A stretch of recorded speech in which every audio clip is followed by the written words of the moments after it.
그래서 나도 아무 얘기 안 했지. 안다고 하시니까.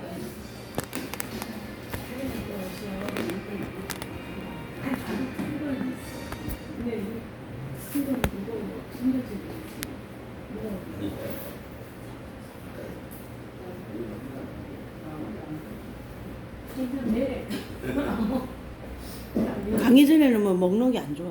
강의, 예, 엄청 부대끼거든. 201장을 찾아가겠습니다. 아니 전에는 하나만 안 먹으려고 그래. 둘. 네. 좀 이거 하고 난 다음에 기도돼. 201장 찬양하겠습니다. 아니 우리는 패션 매체입니다.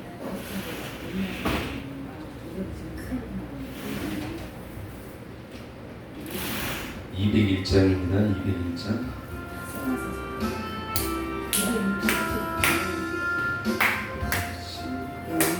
약속의 말씀 듣고 그만 믿으면 구원을 얻으리라.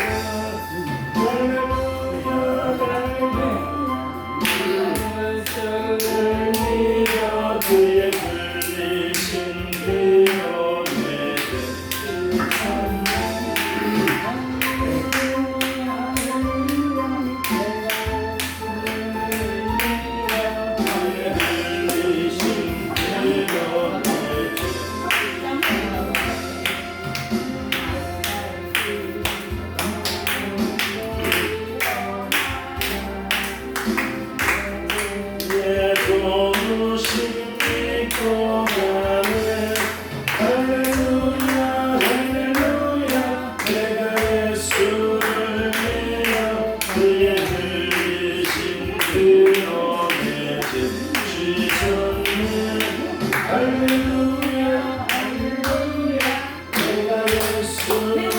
믿어 그의 불리신 그연의 주의 보좌의 천사를 불러서서 우리 구주를 높이며 찬양하네. 할렐루야 할렐루야 내가 예수를 믿어 그의 흘리신 피로 내게 씻었네. 할렐루야 할렐루야 내가 예수를 믿어 그의 흘리신 피로 내게 씻었네. 예언자들과 왕들과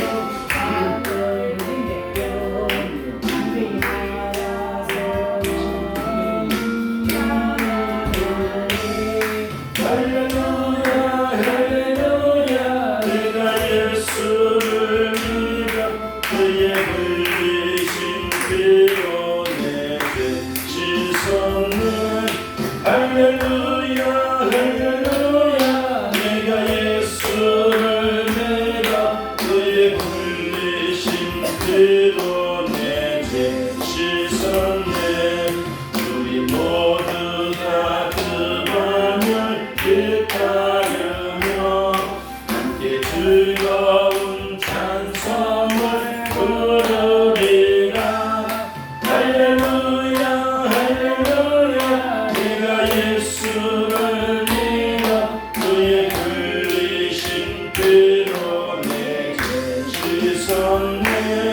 할렐루야 할렐루야 내가 예수를 믿어 그의 흘리신 피로 내게 할렐루야 할렐루야 할렐루야 내가 예수를 믿어 그의 흘리신 피로 내게 씻었네. 할렐루야 할렐루야 내가 예수를 믿어 그의 흘리신 피로 내게 씻었네. 아멘. 253장 한잔 하겠습니다.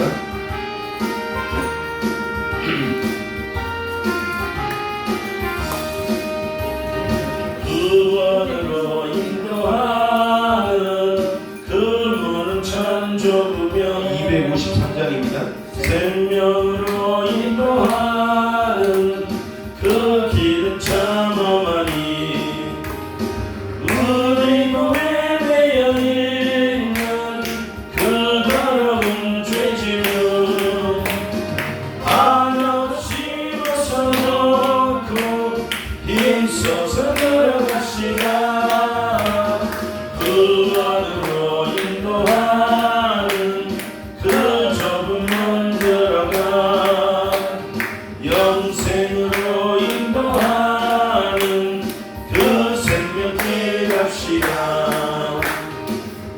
세상에 많은 사람 큰 문으로 들어가 넓은 길로 갈지라도 멸망길로 끝나니 세상 어떤 복이여와 모두 내어버리고 주의 말씀 순종하여 그 생명길로 가시가 구원으로 인도하는 그 좁은 문 들어가 영생으로 인도하는 그 생명길 갑시다. 그 안에 문 열렸으니 주의 공로 힘입어 주저 말고 들어가서 생명길로 갑시다. 그 안에 문 열렸으니 들어가고 싶구나. 한 번 닫힌 그 안에 문 또 열려지지 않으니 그 안으로 인도하는 그 좁은 문 들어가 영생으로 인도하는 그 생명길 갑시다. 아멘. 우리 기도합니다. 고마우신 하나님 아버지 감사합니다. 이제 또 아버지여 계시록 아버지 말씀을 계속해서 나눕니다. 오늘은 특별히 9장과 에스겔 38장과 10장을 나눌 때인데 성령님 우리를 붙잡아 주시고 우리가 아버지의 이 마지막 때 귀한 진리의 말씀을 들을 수 있는 것에 감격하고 감사할 수 있는 저희들 되게 해 주시옵소서. 하나님이 반드시 무지개를 통하여 우리에게 아버지 또 알려주신 것처럼 하나님의 약속은 반드시 이루어지는 줄 믿습니다. 아버지여 이 말씀들을 날마다 아버지여 또 읽고 듣고 말씀을 실천할 수 있는 저희들 되게 하여 주시옵소서. 이 시간도 하늘문을 열어주시고 은혜를 물부터 부어 주시옵소서. 감사드리오며 예수 그리스도의 이름으로 기도드리옵나이다. 아멘. 반갑습니다. 계속해서 오늘 9장 에스겔 38장 그다음에 10장을 함께 살펴보도록 하겠습니다. 우리가 어제까지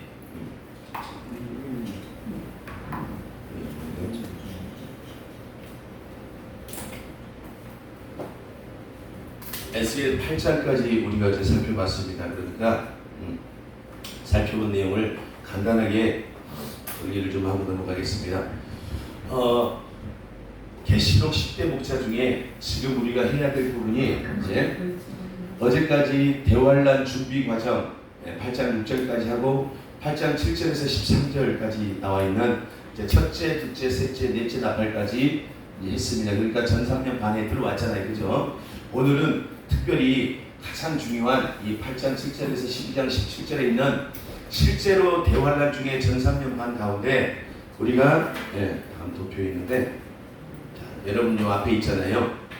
도표에 있으면 오늘 해야 되는 핵심이 뭐냐면 여기에 보면 대환란 가운데 전 3년 반 중에 5번째 나팔인 첫째 화, 그 다음에 여기 보면 6번째 나팔인 둘째 화, 이 부분에 대해서 우리가 중점적으로 얘기를 할 거예요.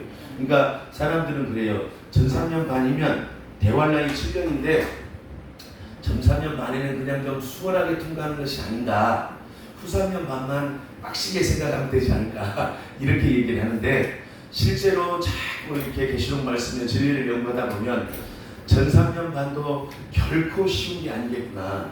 왜냐하면 뭐 황충이 올라와서 힘든 것도 물론 있겠지만 진짜 세계 3차 세계대전으로 발발해서 그 전쟁이 큰 전쟁이 전 3년 반에 이 6번째 나팔이 벌어질 때 있거든요. 그러니까 대환란은 전체 7년인데 그 중에서 3년 반, 3년 반으로 나눠가지고 앞쪽에 3년 반 짐승 적그리스도가 출현하는 이후 3년 반, 후 3년 반 이렇게 나눠지잖아요. 그런데 이 전 3년 반에 특별히 이 어제 우리가 배웠던 첫째, 둘째, 셋째, 넷째 나팔 흉년지향을 통해서 그 1년 반 많게는 2년까지 흉년이 엄청나게 심해지는 그 가운데에 드디어 지옥문이 무적행이 열리고 5달 황충장이 끝나고 나니까 이제 바로 연이어서 6번째 나팔이 부러지면서 세계 3차 세계대전이 발발하게 되는데 고개전쟁이라고 하는 그렇게 전쟁은 어르신들이 예전에 얘기하는 걸 보니까 다 일어나도 좋은데 전쟁만은 일어나지 말았으면 전쟁은 일어나면 안 된다는 얘기를 하는데 얼마나 비참하고 얼마나 끔찍한지 그런 전쟁이 우리 안에 앞으로 2번이나 예정되어 있습니다. 그러니까 세계 3차 세계대전이 끝나면 이제 마지막 대환란을 완전히 마무리 짓는 세계 4차 세계대전이 예정되어 있어요. 어쨌든 우리가 이런 말씀들을 보면서 와, 계시록이 왜 이렇게 무서워? 하나님은 세상을 왜 이렇게 두렵고 무섭게 만들어놨어? 7년 대환란은 하나님이 우리에게 뭘 위해서 주셨냐면 연단하기 위해서 주신 거죠.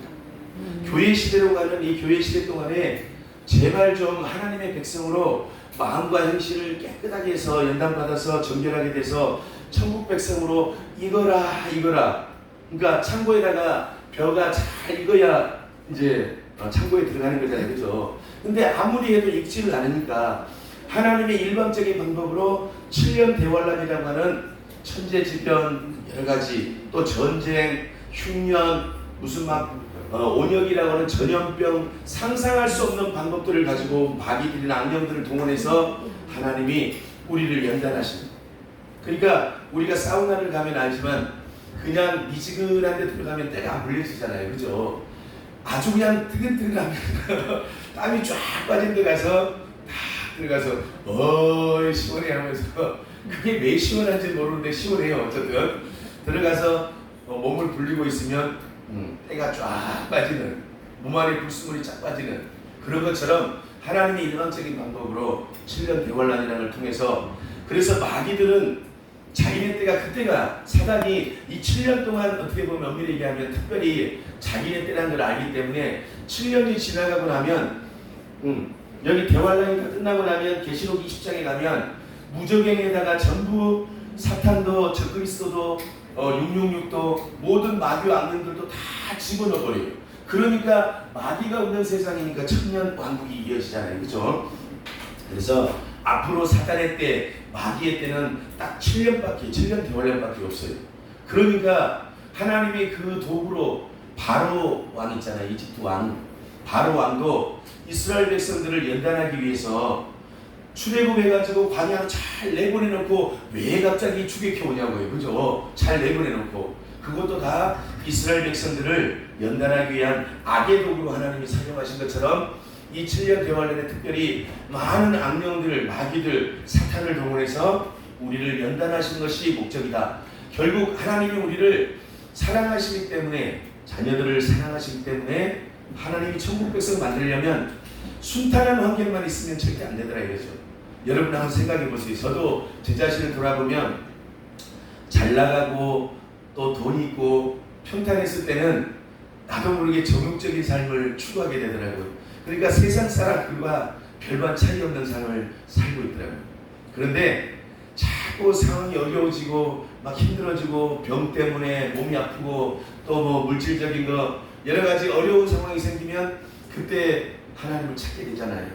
그러니까 순탄한 환경이 있는 게 딱 복은 아니에요. 그죠? 오히려 어려운 환경 가운데 하나님을 온전히 만날 수 있는 그게 더 은혜인 줄 믿습니다. 그래서 하나님이 7년 대환란을 계시록을 통해서 우리에게 주신 것은 결코 우리를 멸망시키기 위해서 미워해서 주신 것이 아니라 하나님이 사랑하는 자녀들을 천국 백성 그러니까 정결한 익은 열매 만드시기 위해서 그런 하나님의 계획이시다는 걸 계속해서 말씀드리면서 우리가 계시록을 바라보는 데 있어서 그렇게 너무 두렵고 떨림으로만 꼭 바라볼 필요는 없다. 희망과 소망과 위로와 용기를 가지고 계시록의 말씀을 받아들이시기 바랍니다. 자, 어제 우리 했던 거, 자, 여기 앞에 나와 있는 거 잠깐 보시기 바랍니다. 첫 번째부터 네 번째, 그러니까 첫째, 둘째, 셋째, 넷째 나팔. 교회 시대가 다 끝나고 교회 시대 대환란 들어가기 전에 대환란 직전에 예수님이 공중방림하는 그 직전의 상황을 간단하게 설명해 보면 7인을 뗀다 그랬잖아요. 그죠? 계시록 6장에서 6장 1절로 17절에 그까지 6인까지 떼지고, 그러니까 거기 떼지면서 첫 번째 인 뗄 때 백마가 나오고 그랬죠. 홍마가 나오고 붉은 말, 검은 말, 흉년을, 그 다음에 마지막에 청황만을 통해서 사망으로 죽인다 그랬잖아요. 그 네 번째가 끝나고 다섯 번째 인을 딱 떼니까 뭐가 나오냐면 교회 시대 순교자들이 제단에 서서 우리 피 좀 갚아주세요 하고 기도하는 장면이 나온다 그랬잖아요. 그러니까 예수님이 다섯 인을 딱 떼시면서 뭐라고 그랬냐면 앞으로 대환란 때에 이렇게 후삼년간 짐승의 통치 시대에 수없이 많은 순교자들이 그 피가 예정되어 있다. 그러니까 교회 시대 너희들의 순교자 피와 이 대환란 때의 후삼년간 이 전부수를 통해서 순교하는 사람들의 수가 합쳐지는 것이 계시록적 표현에서 순교자 수가 다 채워지는 것이다 라고 이제 다섯 번째 인에서 얘기했다고 그랬잖아요. 그러니까 여섯째 인을 딱 떼니까 하나님이, 그러니까 예수 그리스도께서 심판주가 되셔서 대환란을 진행하시는데 천재지변들이 있잖아요. 해가 시커멓게 총단같이 되고 달이 피같이 되고 하늘의 자연계의 별들이 막 그냥 익지 않는 선과실들이 태풍에 대풍에 우수수수 떨어지는 것처럼 막 그렇게 자연계의 별들이 떨어지는 재앙들도 있고, 그죠? 그런 내용들을 보면서 산과 막 섬이 사라져버리고 온데간데 없다가 갑자기 생기고, 그러니까 온갖 지진이나 여러 가지 막 나중에 그런 핵무기나 아니면 화산 폭발 그런 걸로 하나님이 이 대환란을 진행하시겠다라는 내용을 여섯 번째 인을 통해서 얘기해 줬어요. 그리고 마지막에 이제 계시록 8장 1절 2절을 통해서 일곱 번째 인에는 그런 심판의 재료, 계시록 6장하고 8장 6장에서 얘기했던 심판의 재료를 이제 실제로 누가 일성 공무원들처럼 천사들 일꾼들을 준비해서 그렇게 진행하시겠다라고 보여주는 것이 계시록 8장 1절 2절이었어요. 그리고 이제 1절 2절이 딱 끝나고 나니까 3절부터 쭉 나와 있는 내용들이 이 땅에다가 실제로 부 하고 나팔을 부니까 천사가 나팔을 불잖아요. 첫 번째 나팔, 두 번째 나팔, 세 번째 나팔, 네 번째 나팔이 땅에서, 바다에서, 또 어디에서요? 강과 강물 근원, 물, 그 다음에 해와 달과 별의 3분의 1에 이 해 비치는 것이 일조량이 급격히 3분의 1이나 사라진다고 했잖아요. 그죠? 그런 3분의 1 재앙을 얘기하는 것이 첫 번째, 두 번째, 세 번째, 네 번째. 그러니까 자연 환경을 통해서 3분의 1의 재앙, 흉년 재앙을 일으키시는 거예요. 이 흉년 재앙이 1년 반, 우리 교재는 어떤 부분은 2년까지, 1년 반, 2년 정도까지 쭉 이어진다라고 되어 있어요. 그래서 이 흉년 재앙을 하나님이 첫째, 둘째, 셋째, 넷째 나팔을 통해서 왜 일으키느냐? 대환란 그 환경을 조성하기 위해서. 그러니까 어렵고 힘드니까 사람들이 막 죄짓기 쉽잖아요. 그죠? 짜증내기 쉽잖아요. 그렇게 연단을 어제 말씀을 드렸는데 일반적인 연단의 의미는 뭐냐면 불순물을 빼요. 예전에 저희 시골에서 대장간을 제가 많이 봐와서 아는데 쇠를 들고 막 불 속에다가 집어넣잖아요. 그러고 나서 집어넣자마자 꺼내가지고 막 쇠망치로 두드리잖아요. 그리고 또 찬물에다가 막 식혔다가 또 뜨거운 물에 집어넣다가 이런 뜨거운 불 속에 집어넣는 게 뭐다? 연단받는 환경이다. 그래서 그런 곳에 집어넣어서 자꾸 불순물을 빼서 하는 작업이 연단인데 우리 성경적인 연단의 의미는 뭐냐면 그 불이 뭐냐면 심의 불이 어떻게 보면 연단받는 환경과 조건이에요. 연단받는 환경과 조건 가운데 우리가 들어가면 우리 안에 있는 정욕적이고 마귀적이고 세상적인 것들이 있잖아요. 거기 그런 것들에서 마음과 행실을 온전하게 정결하게 만드는 것이 연단이다. 그러니까 하나님이 연단을 통해서 우리를 천국 백성 만드신다는 개념만 이해를 하시면 야 우리가 미워서 우리를 멸망시키려고 연단하신 것이 아니라 너무너무 사랑하시니까 천국에서 영원히 우리와 함께 살고 싶으셔서 완전히 정결한 천국 백성으로 만드시려고 연단을 주시는구나. 아멘. 그래서 7년 대환란도 성도들을 연단하는 기간이다 라고 이해하시면 되겠습니다. 그래서 이제 독수리 같은 생물이 날아가면서 뭐라 그러냐면 너희가 첫째, 둘째, 셋째, 넷째 나팔로 이렇게 흉년재앙으로 힘들지만 이것으로 연단이 끝난 게 아니야. 진짜로 심한 어떻게 하나님이 예정하신 첫째화, 둘째화, 후3년반 전체인 셋째화가 있어라고 이제 독수리 같은 생물이 날아가면서 얘기를 하고 있다고. 그래서 첫째화는 뭐냐면, 자, 첫째화는 여기 나와 있는 다섯째 나팔인 5달 황충기양, 5개월 동안 황충으로 우리가 끔찍하게 힘들게 연단받는 거예요. 그리고 그 다음에 6째 나팔이 부러지면 둘째 화인데, 이거는 뭐냐면 세계 3차 세계대전으로 고개전쟁이라고 하는, 그러니까 이스라엘이 백성들과 함께 그때 제가 말씀드린, 자, 다니엘 9장 24절 27절에 보면 한일의 조약이 나오잖아요. 이 이스라엘 백성들과 그 다음에 유럽 연방, 다시 말해서 재생 로마 제국의 통치자라고 하는 그 통치자가 한일의 조약이라고 하는 걸 맺어요. 그래서 무슨 전쟁이 일어나거나 하면은 앞으로 유럽 연방은 이스라엘을 도와주겠다.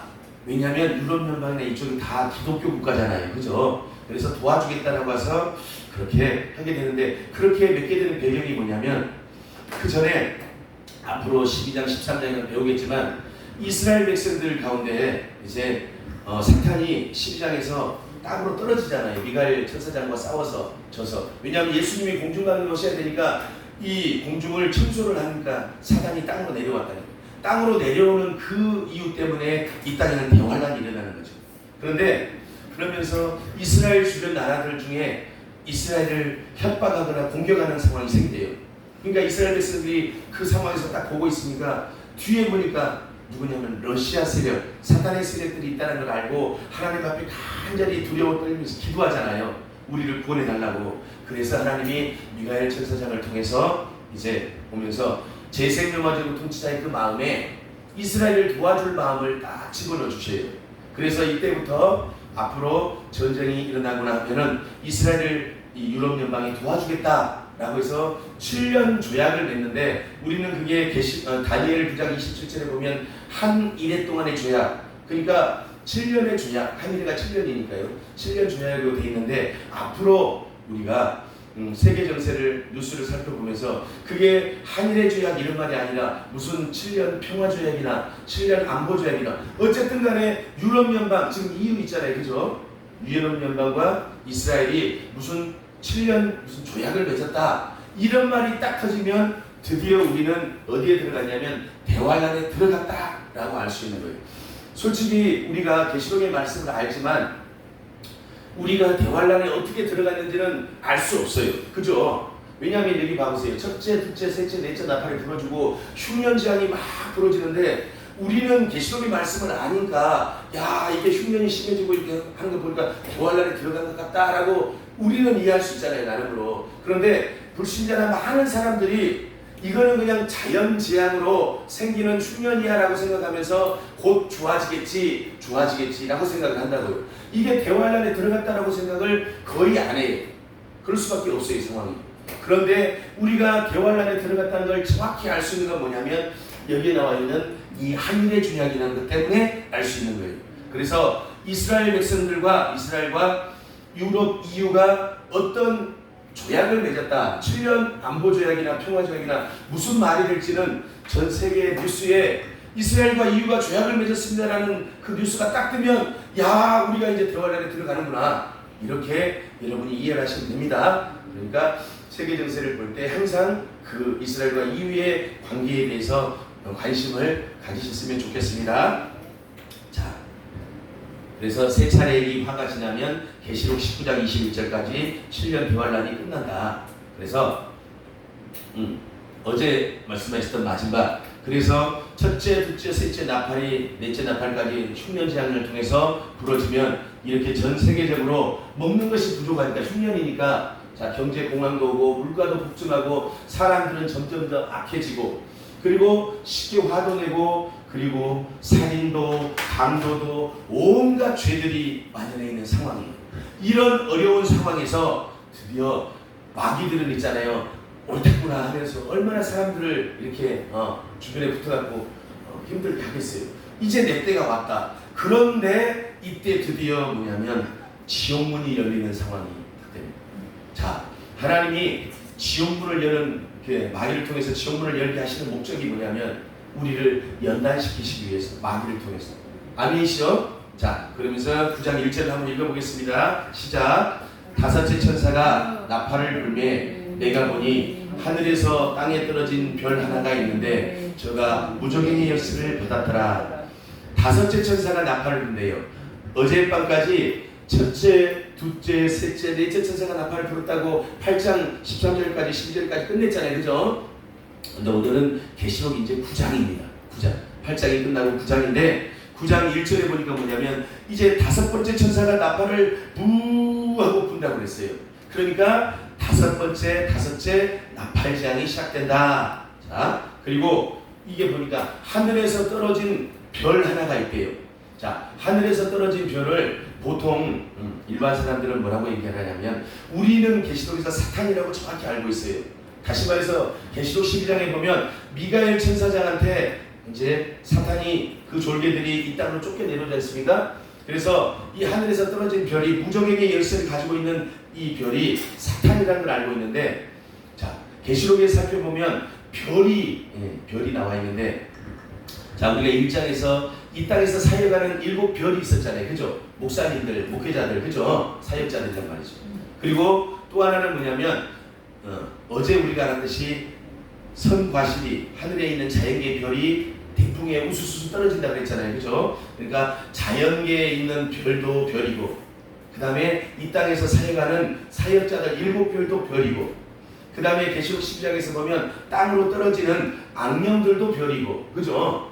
그런데 특히 여기에서 하늘에서 땅에 떨어지는 별은 누구냐면 사탄을 얘기한다. 그래서 사탄이 저가 무적행의 열쇠를 받았다라고 되어 있어요. 무적행이 뭐예요? 지옥이지 않습니까? 지옥문을 여는 열쇠를 받았는데 왜 사탄이 지옥문의 열쇠를 받았냐면 사탄이 이제 첫째, 둘째, 셋째, 넷째 나팔을 재앙을 통해서 온 세상이 지금 흉년으로 아주 힘들잖아요. 그죠? 그러니까 세상이 뭐 난리가 났어요. 그래서 치안도 뭣도 아주 어려워지고 사람들 마음속에는 온통 악밖에 없어요. 먹고 사는 게 힘드니까. 지금도 대한민국이 경제가 어려워졌다고 하면서 서로 욕하고 비방하고 왜 이렇게 삶이 힘들어졌냐고 이렇게 하는데 대환란 안에 들어가면 3분의 1 재앙입니다. 그러니까 우리가 평상시 먹고 있던 모든 환경 가운데 3분의 1이 사라진다고 생각을 해보세요. 물론 그 가운데 그리스도인들 성도들 가운데서는 기독교 국가들은 좀 낫겠죠. 그죠? 하나님의 은혜로. 그런데 불신자들의 나라, 비기독교, 공산권이나 이슬람 이런 데 가면, 아랍권에 가면 엄청나게 힘들어질 거란 말이죠. 그러니까 나중에 6번째 나팔의 세계 3차 대대전이 일어날 수밖에 없는 게 그 러시아나 이런 비기독교 국가들이 너무너무 먹고 살기가 힘들어지니까 이스라엘 쪽이나 이쪽을 쳐다보니까 저쪽으로 뭔가 풍부한 것 같아요. 그래서 쳐들어오는 그런 일들이 생긴다. 어쨌든 5번째 나팔 재앙이 시작됐는데 하늘에서 사탄이 무적행의 열쇠를 받아가지고 지옥문을 열어요. 근데 사탄의 역할은 뭐냐면 성도들을 지옥문을 열어서 마귀들을, 악령들을 올려보내가지고 자, 성도들을 연단하기 위한 도구다라고 이해하면 되겠습니다. 9장 2절 시작. 저가 무적행을 여니 그 구멍에서 큰 풀무에 연기 같은 연기가 올라오매 해와 공기가 그 구멍의 연기로 인하여 어두워지며, 자, 지금 사탄이 무적행을 열었잖아요. 그죠? 무적행을 여니까 무적행이 지옥이에요. 지옥 안에 뭐가 있어요? 유황불못이 있잖아요. 그러니까 거기는 막 그냥 유황불못이 타니까 엄청난 연기고 뭐고 막 나올 거 아니에요. 그죠?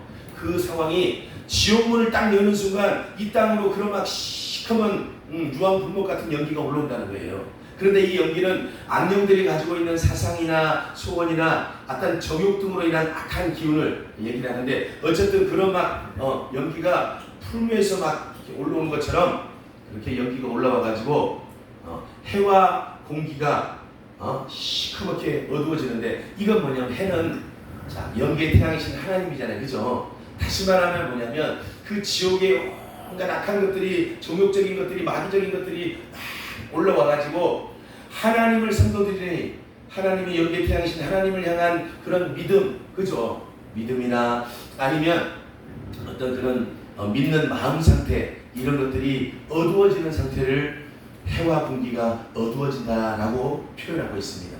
이해 가시죠? 자, 지옥문이 열리면 이런 상태가 됩니다. 9장 3절 읽습니다.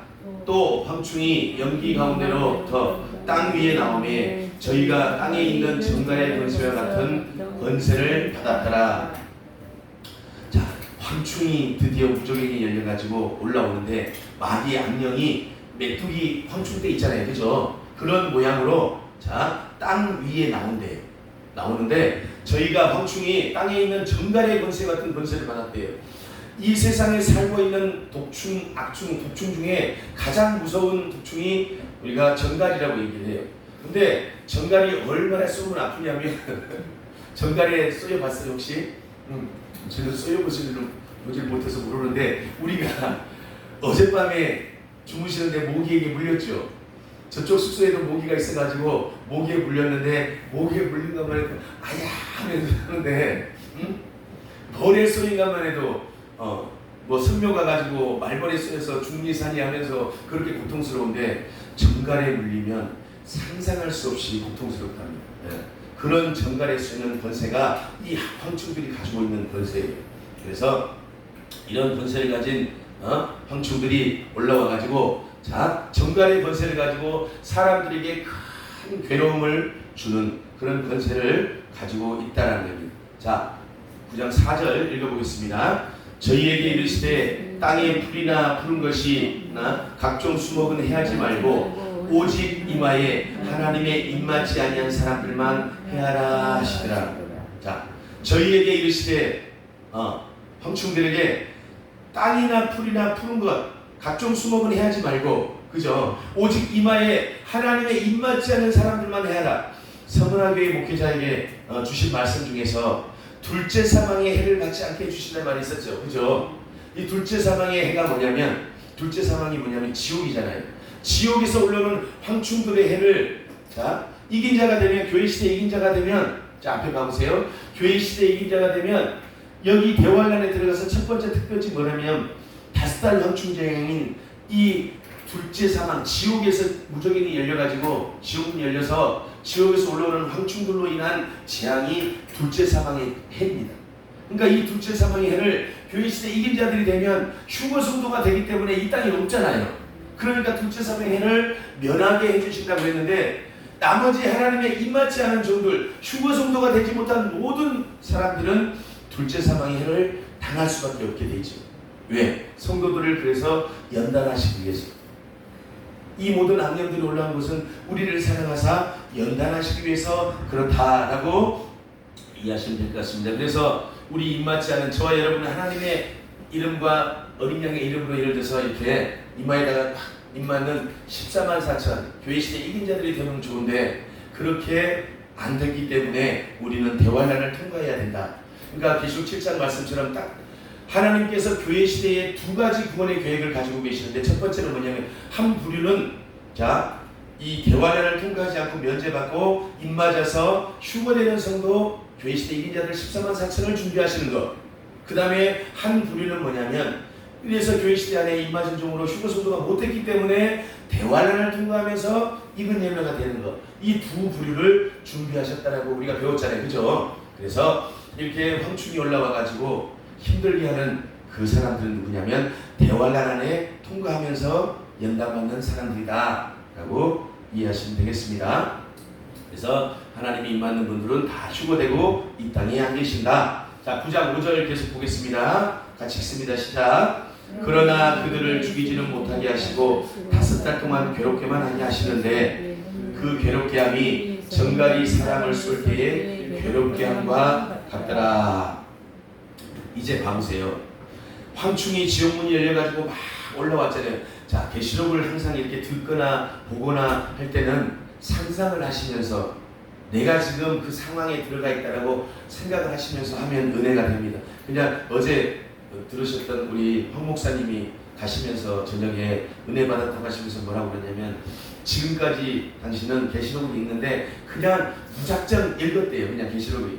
그래서 사경회를 듣고 계시록을 읽어도 이 계시록의 말씀이 별로 그렇게 와닿지는 않았고 그냥 책에 써있는 글이구나 이런 식으로 계시록을 읽어서 큰 그게 없었는데 어젯밤에 이렇게 앉으셔서 들을 때는 그 천상 낙원 본부에 대해서 본인이 이렇게 상상을 하게 되고 하나님의 보좌를 상상하게 되고 24장로를 그 다음에 7천사장을 이런 모습을 보면서 야 정말 그 천상 낙원 본부를 중심으로 대환란이 앞으로 모든 일들이 진행되었구나 생각하니까 이 땅에서 지금 살고 있는 이 순간이 자기가 달리 생각이 되더래요. 그래서 우리에게 주신 이 계시록의 말씀은 앞으로 하나님의 약속이 무지개가 약속이잖아요. 반드시 이루어질 말씀들이니까 그냥 들으면서 아 그렇구나 이렇게 들어버리면 오늘 이 시간 들어도 그냥 지나고 나면 또 잊어버려요. 끝이. 그런데 한순간이라도 이것을 머릿속에 그려보고 마음속에 상상해 보면서 정말 그런 일이 있다고 그걸 믿고 이 말씀들을 정말로 접하시면 또 내 것으로 받으시면 은혜가 임할 줄 믿습니다. 그래서 계시록 1장에 뭐라고 그러냐면 이 말씀을 이 계시록의 말씀을 읽고 듣고 지키는 자가 그래서 복이 있다고 했어요. 그래서 우리가 같이 읽을 때도 진짜 마음을 다해서 진짜 그건 하나님의 말씀입니다. 아멘. 성경은 하나님의 말씀이잖아요, 그렇죠? 자, 그래서 하나님의 성령님의 감동으로 우리에게 주신 이 귀한 말씀을 사모하시기 바랍니다. 자, 5달 동안 괴롭게만 한대요. 아니 세상에 지옥문이 열리는 상황을 보니까 지금 온통 흉년으로 1년 반 이상을 막 엄청 어려워졌는데 사람들은 대환란인지 뭐 이런 것도 모르면서 그냥 지나가고 나다 보니까 왜 이렇게 어려운 거야? 수박 오늘 아까 시장 가서 수박 사셨잖아요. 수박이 어디 있어요? 수박이 그때 막 물론 있겠죠. 그런데 살 수가 없는 그런 상황이 되겠죠.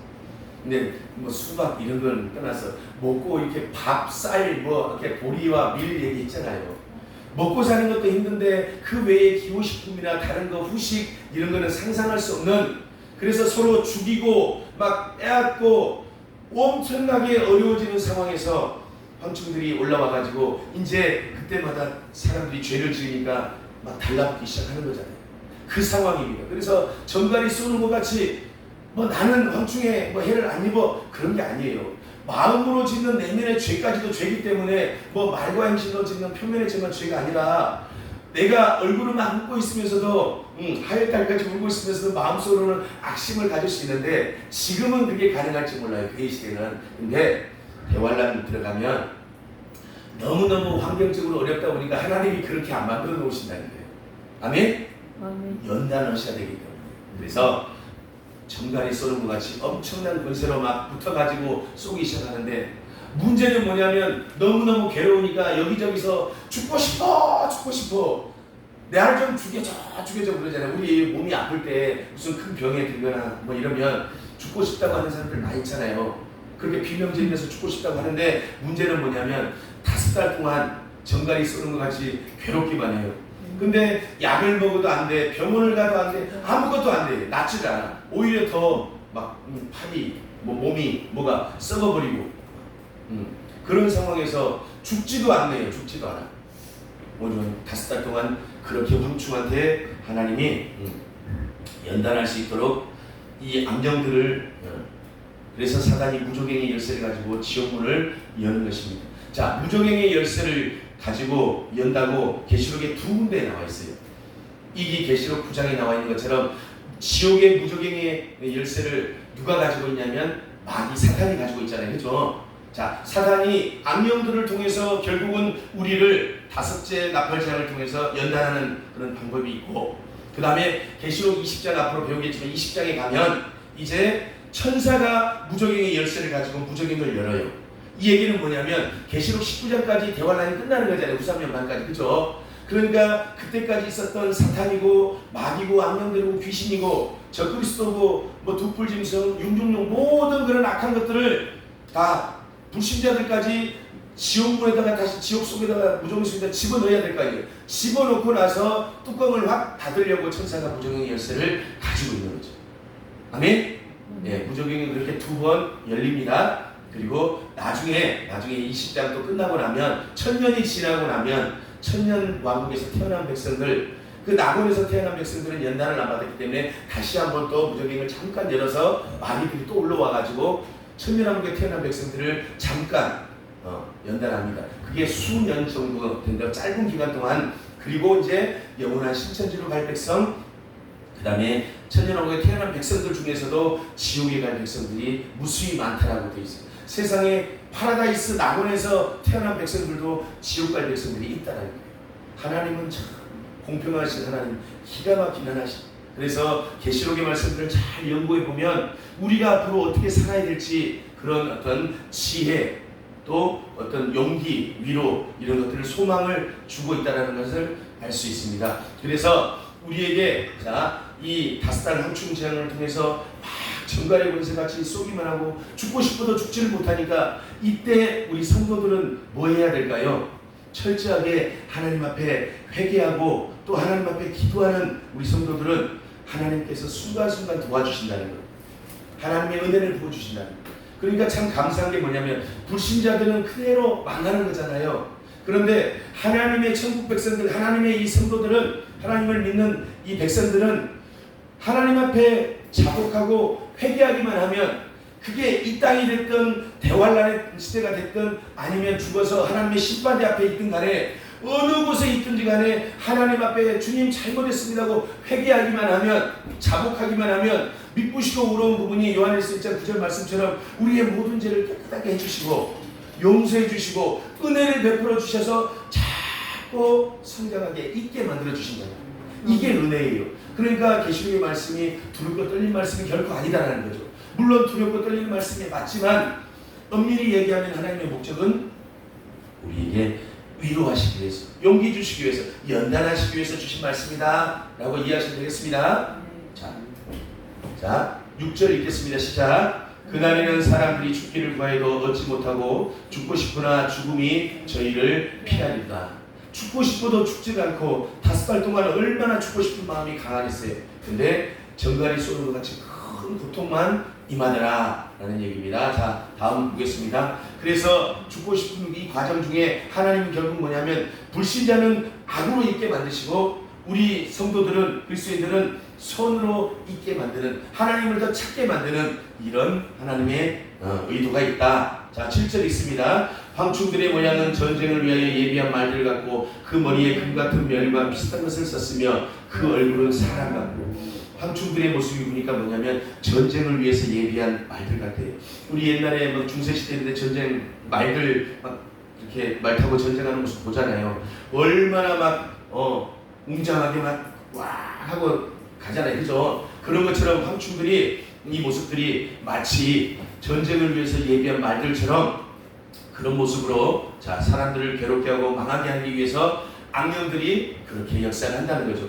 마치 그런 전쟁터에 가면 막 엄청난 광기가 느껴지잖아요. 그죠? 그런 것을 자 상징하고 있다. 자 머리에 금 같은 면류관 비슷한 걸 썼다는 것은 뭐냐면 악령들이 자 사람들을 괴롭힐 때 승리하는데 금 같은 면류관, 그러니까 진짜가 아니라 가짜, 가짜의 승리를 얘기합니다. 그 얼굴은 사람의 얼굴 같다는 것은 뭐냐면 자, 황충은 악령이라고 그랬잖아요. 악령은 누구냐면 지옥에 들어가는 악령은 자 타락한 천사들이거나 지옥에 들어가는 불신자들이 악령이잖아요. 그죠? 그래서 사람의 얼굴 모습을 가지고 있다.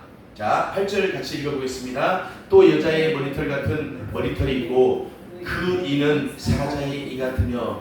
여자의 머리털 같은 머리털, 막 그냥 우리 전설의 고향에 나와 있는 그 처녀 귀신, 깨끗한 귀신이 아니라 막 머리털 산발해가지고 있는 것처럼 헝클어지고 산발한 그런 장발의 모습, 이게 지옥의 악령들의 모습. 그래서 잘못된 어떤 사상이나 어떤 그런 혼돈한 사상 이런 것을 상징한다라고 되어 있고, 그 다음에 자 그 이는 사자의 이 같다. 악령들의 모습이 갈기갈기 막 찢을 사자의 그 모습이 두렵잖아요. 무섭잖아요. 그런 것처럼 딱 사자, 악령들의 황충 같은 그 악령들의 모습을 보니까 사자의 이빨을 가지고 있는 것처럼 막 그렇게 무섭고 두렵게 생겼는데 이런데 보면 막 뿔도 나와 있고 그렇게 악령들이 무섭고 강력하게 그런 모습을 가지고 있더라 라고 8절이 나와 있습니다. 9절 같이 한번 읽겠습니다. 또 철흉각 같은 흉각이고 그 날개들의 소리는 병과 많은 말들이 전장을 달려 들어가는 소리 같으며. 악령들이 사람을 괴롭히기 위해서 강력하게 막 몰려나오는 것을 막 이 소리를 이를 지금 상징적으로 이렇게 표현하고 있습니다.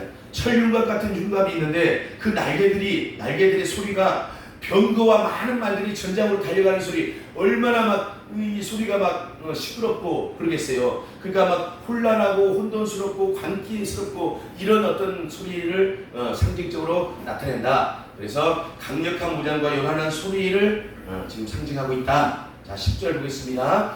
또 전갈과 같은 꼬리와 쏘는 살이 있어 그 꼬리에는 5달 동안 사람들을 해하는 권세가 있더라.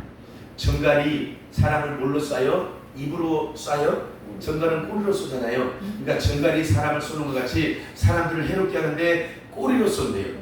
그러니까 참 신기한 게 하나님은 우리가 보통 정상적인 방법은 입으로 뭔가 역사하고 머리로 입으로 역사하는 것 같잖아요. 그죠? 그런데 안령들은 그게 아니라 꼭 꼬리로 하나님과 대적하는 그런 의도인 것 같아요. 그래서 꼬리로 역사하는, 그래서 꼬리의 권세가 하나님이 세우신 질서에 반하는, 하나님과 대적하는 그런 것을 상징하고 있습니다. 그래서 이 황충재앙은 여기 보면 전 3년 반 동안 이 황충재앙은 1년 반 정도 이 흉년재앙이 지나고 나서 전 3년 반 중반 정도 되면 그때에 5달 황충재앙이 온다. 그러니까 이 도표를 보면 도표를 그냥 그려진 게 아니라 계시록에 나와 있는 시간적인 순서대로 도표도 여기에서 대환란 들어가자마자 첫째, 둘째, 셋째, 넷째 나팔로 흉년재앙이 시작된다고 그랬잖아요.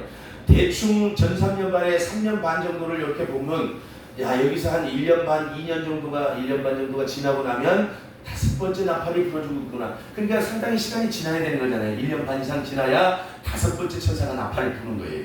그게 뭐냐면 무저갱이 열리는 5달 동안 일어나는 황충재앙이다 라고 이해를 하시면 되겠습니다. 자 11절 시작. 저희에게 임금이 있으니 무저갱의 사자라. 히브리어로 이름은 아바돈이요 헬라어로 아볼론이라. 황충들의 임금이 있대요. 왕이 있대요. 그런데 무저갱의 사자라. 무경을 열었습니다. 무저갱의 사자인데 히브리어로 뭐라고 하냐면 아바돈. 아바돈은 멸망자요 파괴자라는 뜻이에요. 그러니까 멸망자요 파괴자인 아바돈이요, 그리고 헬라어로는 아볼론이더라. 그 정치가 나오는 게 아볼론이 뭐냐면 사단이더라 이 말이에요. 멸망자와 파괴자, 무저갱의 뚜껑을 여는 자가 누구냐면 황충들의 대장이 누구라고요? 사탄이더라. 그게 계시록에 이제 계속 이어지면 뭐냐면 7머리 10뿔. 그래서 이 사탄의 7머리 10뿔에 대한 얘기들이 쭉 나오게 되어 있습니다. 12절 읽어보겠습니다. 첫째 화는 지나갔으나 보라 아직도 이후에 화 둘이 이르리로다. 첫째 화가 뭐라고요? 5달 황충재앙이잖아요. 황충들을 통해서 5개월 동안 막 먹고 사는 것도 힘들고 너무너무 괴로운데 많은 사람들이 죄를 짓고 있으니까 그때 황충들이 달라붙어가지고 5달 동안 아주 끔찍하게 전갈이 쏘는 권세같이 그런 큰 괴로움을 당하는 5달이 지나고 나서 이제 이 5달 재앙이 지나갔다는 얘기. 첫째 화가 인류 역사에 있어서 첫 번째 화가 지나갔다는 얘기입니다. 자, 우리가 들으신 분도 있고 못 들으신 분도 있지만 우리가 인류 역사 발달을 보면 구약의 이스라엘 백성들을 통해서 출애굽, 이집트에서 노예 생활을 했을 때부터 광야로 어린 양의 보혈을 피로 출애굽해가지고 여기 솔로몬 왕이 예루살렘 성을 완성하는 때가 500년 과정인데, 이 과정을 보면 지금 뭐냐면 한 사람 한 사람도 우리 성도들도 이스라엘 백성들처럼 광야를 가면서 이렇게 한 차례 두 차례 연단 과정을 통해서 성장하는 거, 그리고 가나안 땅에 들어가잖아요. 이스라엘 백성들 우리도 이런 과정을 통해서 성장을 하고 천국 백성이 되듯이 이 계시록을 보면 인류 역사도 있잖아요. 인류 역사도 첫 번째 화, 두 번째 화, 세 번째 화를 통해서 모든 대환란의 그런 과정이 끝나고 천년왕국이라고 하는 하나님의 나라 낙원으로 들어가게 돼 있는 것이 하나님의 섭리입니다. 그래서 우리 백성들도 우리 그리스도인들도 한 사람 두 사람 이렇게 성장하는 성장의 과정이 똑같이 있지만 인류 역사로 봐도 천년왕국으로, 왜냐하면 지금은 교회 시대니까, 지금 교회 시대가 이렇게 끝나고 나면 앞으로 뭐냐면 대환란이라는 게 있고, 대환란이 끝나고 7년이 끝나고 나면 메시아 왕국, 천년 동안 이 땅의 마지막 물질계의 왕국인 에덴 동산이 회복, 어떻게 보면 그런 천년왕국이 있고, 이 모든 것이 물질계가 끝나고 나면 이제 영원한 영계의 신천심지가 있다. 이런 인류의 과정이 있잖아요. 역사 발달의 과정이, 역사 진행의 과정. 그러니까 아담 때부터 이후에 구약의 과정이 있었고, 그 다음에 지금은 우리가 예수님 오시고 나서 교회 시대라고 하는 신약의 과정이 지금 우리가 여기 살고 있잖아요. 이 교회 시대라고 하는 신약 이방인의 시대가 끝나고 나면 이제 어떻게 보면 7년 대화를 통해서 이스라엘 백성들도 구원을 받고 나머지 천년왕국에 들어갈 조상들도 나타나게 되고, 이런 인류의 어떻게 보면 역사의 어떤 과정, 이 과정을 계시록을 통해서 하나님이 그대로 기가 막히게 다니엘 9장 24절 27절 70일을 통해서 말씀하고 계신다는 거죠. 우리가 이런 말씀을 통해서 하나님의 계획은 이렇게 계시록을 통해서 잘 나타나 있구나, 이 말씀들을 우리가 잘 받아들여야 될 줄 믿습니다. 자, 이제 계시록 13장 9장 13절 한번 읽어보겠습니다. 시작. 여섯째 천사가 나팔을 불매 내가 들으니 하나님 앞 금단 네 뿔에서 한 음성이 나서, 자, 여섯째 천사가 나팔을 분대요. 자, 요거 앞에 그림 한번 봐보시기 바랍니다. 이제 드디어 뭐냐면 다섯 번째 나팔장이 끝나고 5개월 형충장이 끝나고 나서 5개월이 지났어요. 그죠? 그러니까 전삼년 반도 거의 이제 막바지에 달아나는데 한 1년, 2년 반 정도가 지나는 거잖아요. 여기까지가. 여기서부터 여기 보면 5달 형충장이 5개월이니까 여기까지 지나면 거의 2년 반 정도가 지나고 나서 전삼년 반 환란 후반기에 드디어 6번째 천사가 나팔을 뚜 하고 붑니다. 그게 뭐냐면 전삼년 반 환란 후반기의 전쟁. 이게 계시록 9장 이제 13절부터 21절까지. 우리는 지금까지 5달 홍충지향을 계시록 9장 1절부터 12절까지. 그래서 재밌는 게 제가 이걸 어떻게 배웠냐면 12절까지잖아요. 지옥에서 황충이 올라오잖아요. 황충이 올라왔다고 112에다가 경찰서에 신고하는 거죠. 12절 112 거기다가 아니 그냥 이렇게 심각한 표정이니까 좀 웃으시라고. 그래서 황충 올라왔어요 하고 112에다 전화하면 12절까지 황충장이 끝났습니다. 13절부터 이제 세계 3차 세계대전이라고 하는 전삼년반 환란 후반기 전쟁이 시작됩니다. 자, 그렇게 속으로 갈 때는 이렇게 얘기하면 금방 외워진다고 좋아했는데 어쨌든 성경에는 또 다르니까. 자, 13절 보시겠습니다. 그래서 여섯째 천사가 나팔을 불어요. 이제 그러니까 금단에서, 금단이 어디라고요? 금단이 제가 여기 도표를 통해서 성막 도표를 통해서 말씀드렸잖아요. 여기 번제단은 성전이 아니에요. 아직. 그 다음에 자, 분향단이라고 되어 있잖아요. 그죠? 여기가 금단이에요. 여기 안에는 성소와 지성소잖아요. 그죠? 여기는 하나님의 성전이에요. 그죠? 그리고 여기는 바깥 마당이에요. 그러니까 여기 번제단은 계시록 5장 그 5번째 일을 뗄 때 여기서 교회 시대 순교자들 우리 피 좀 갚아주세요 했잖아요. 그러니까 예수님이 오셔가지고 잠시 기다리라면서 흰 두루마기 주셨다고 했잖아요. 여기는 성도들이 하나님의 성전 천국 들어가기 위해서 준비하는 장소, 기도하는 장소가 번제단이다. 그래서 이 분향단은 기도가 상달되는 곳이고, 그래서 금단에서 말이 나왔다, 말씀이 나왔다, 음성이 나왔다 그러면 하나님의 성전에서 음성이 나왔다. 이렇게 이해를 하시면 되겠습니다. 자, 그래서 한 음성이 금단에서 나오는데 뭐라고 나오냐면 이 금단은 자, 분향단, 기도의 응답으로 이 모든 것이 이루어진다. 그러니까 성도들이 이 땅에서 기도를 하니까 이 죄악 세상 좀 심판해 주세요 라는 기도를 통해서 7년 대환란으로 죄악 세상이 심판된다 그랬잖아요. 그리고 이 땅에 의와 행복이 이루어지는 나라 좀 이루어주세요 라는 기도를 통해서 7년 대환란이 끝나고 천년왕국이 이루어진다고 했잖아요. 그러니까 이런 성도들의 기도가 다 상달되는 장소가 어디냐면 금단이다. 그리고 금단이 있는 네 뿔, 분향단도 그렇고 번제단도 뿔이 있잖아요. 그죠? 그래서 번제단에도 네 뿔에다가 피를 뿌리면서 제사를 드리는데 이 네 뿔은 권능과 주권을 상징한다. 그래서 금으로 만들어진 분향단 네 모습에 있는 뿔을 상징하고 있습니다. 14절 읽겠습니다. 나팔 가진 여섯째 천사에게 말하기를 큰 강 유브라데에 결박한 네 천사를 놓아주라. 금단에서 성전에서 음성이 나오는데 뭐라고 그러냐면 나팔을 가지고 있는 여섯째 천사가 있는데 이 여섯째 천사에게 말하기를 아까 나팔을 불었다고 했잖아요. 그러면서 큰 강 유브라데에 있는 결박된 네 천사를 놔주라. 그러니까 이 네 천사는 계시록 7장에 나와 있는 네 천사, 이 사방의 바람을 붙잡고 있는 네 천사하고 다른 천사입니다. 왜냐하면 계시록 7장에 있는 네 천사는 뭐냐면 땅의 사방의 바람을 붙잡고 있다는 말은 이 온 세상 온 땅에다가 바람을 놔버리면 대환란이 시작되는 거잖아요.